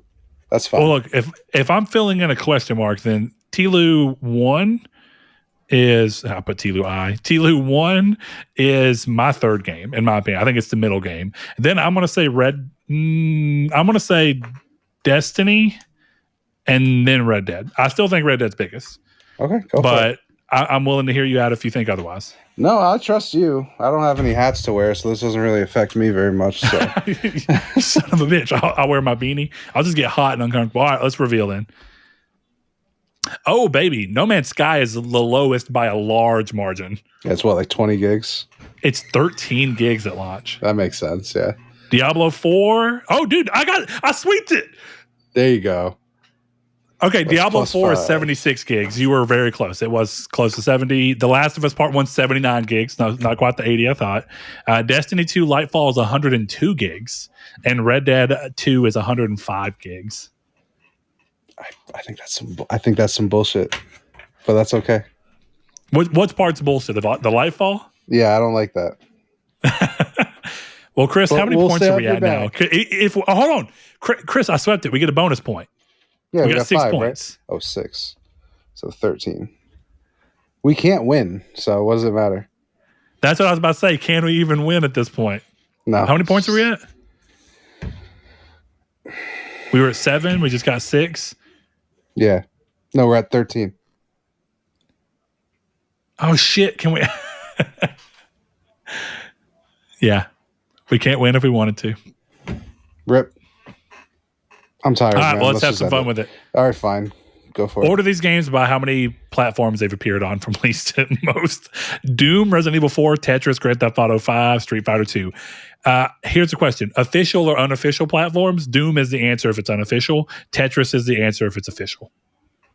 I think Tetris is the answer either way. Maybe. But Doom is like the modders. Like, I got Doom to play on a potato. Yes, okay. Here's why, right? Tetris comes on a TI-84. Doom has to be modded into a TI-84. Tetris wins. All right, so RE4 has been out on a lot of things. Interestingly enough, he didn't put Skyrim. So GTA 5 has been on what? PC, PS3, 360, PS4, 6, Xbox right? One, PS5, Xbox. Yeah, it's been on 7. So Street Fighter 2, I feel like has to beat that. Is it not on Switch? What, GTA 5? Yeah. No, No. it's not. I'm gonna say GTA 5 is probably the lowest. Let's see, Resident Evil 4, PS2, GameCube, Xbox 360, PS3, Wii, PS4, and it hasn't got a PS4 and then Xbox. That's 7. Xbox One. And I don't think that this game, RE4, is not hit, if we're talking about the original release, has not hit PS5 yet, right? RE4 original? Oh, RE4 is on PC. That's 8. So we're at 8. Okay, go with 8. So GTA 5. RE4 is on PS4, though. Yeah, it is. Yeah. Okay. So I'd say GTA 5, RE4, Street Fighter 2, Doom, Tetris. GTA 5 is a 7. Resident Evil 4 is on 17 platforms. Street Fighter 2 at 20, Doom and Tetris. Another sweep. We were 1 point away, Chris. 19. You know what, Brett? For sweeping 2 in a row, I'm going to award you a bonus point of +1. So we've hit 20. We win. I don't have to wear my hat. Velvet, you are you're the person here, right? You can confirm or deny Chris's extra point, but right now I'm going to take it and love it. And Chris, thank you for joining me for another episode of Triangle Squared and playing Power Rangers with me. Nice. I like that. Of course. Yeah, it's a good name. All right, Velvet, we appreciate you. And this has been the end of the sexiest part of the show. Velvet's Corner. If you like all this, then like the video if you're watching on YouTube, or if you're listening on podcast service, subscribe so you can keep up with us every week. If you are listening on a podcast service and it allows you to rate this podcast, please do so. Let us know what you do or don't like about the show if it allows you to type. Otherwise, just let people know if you think we are worth the time. And if you want to support the show with more than just your time, which we are always so thankful for, then you can head over to patreon.com/nartech and give as little as $1 per month to support the show. Chris, what's going to be the community stake this week? Play the game. No, I'm just kidding. What's your top level price for a game? Yeah, that's a good one. I like that. Yeah. How much would a game price have to jump before you say nah? All right, yeah. So what is your top dollar price that you'd be willing to pay for a day one game before you'd be like, nah, I'll just wait for a sale? If you want to answer that, follow us on the social media platform formerly known as Twitter at Triangle SQRD. You can find us in Facebook group, Triangle Squared, a PlayStation Podcast, or you can click the link in the description below, whether you're watching on YouTube or listening on podcast services, in order to join our Discord, where you can be part of our day-to-day conversations with a bunch of other listeners and a lot of our patrons. We hope to see you there. But if that's not your speed, then we'll see you in the next episode. And as a shout out to all of our patrons, as we do at the end of every episode, we give them a shout out for supporting the show, which we are very grateful for. So without further ado, we would like to shout out Spencer, Brandon Edwards, Alex, Barry Rogers, Easton328, Aztec King, Lecheon69, The Lord Corgi, Bailey Robertson, Mark Schutz, Cypher Primus, Kyle Grimm, Rude Days 93, Kevin Bacon Bits, Danny Villalobos, Jehudi MD, No Fate, Josh Ayers, Derek Porter, Donovan Williams, Matthew Green, and Travis Sanderud. Thanks to each and every one of you. See you next week.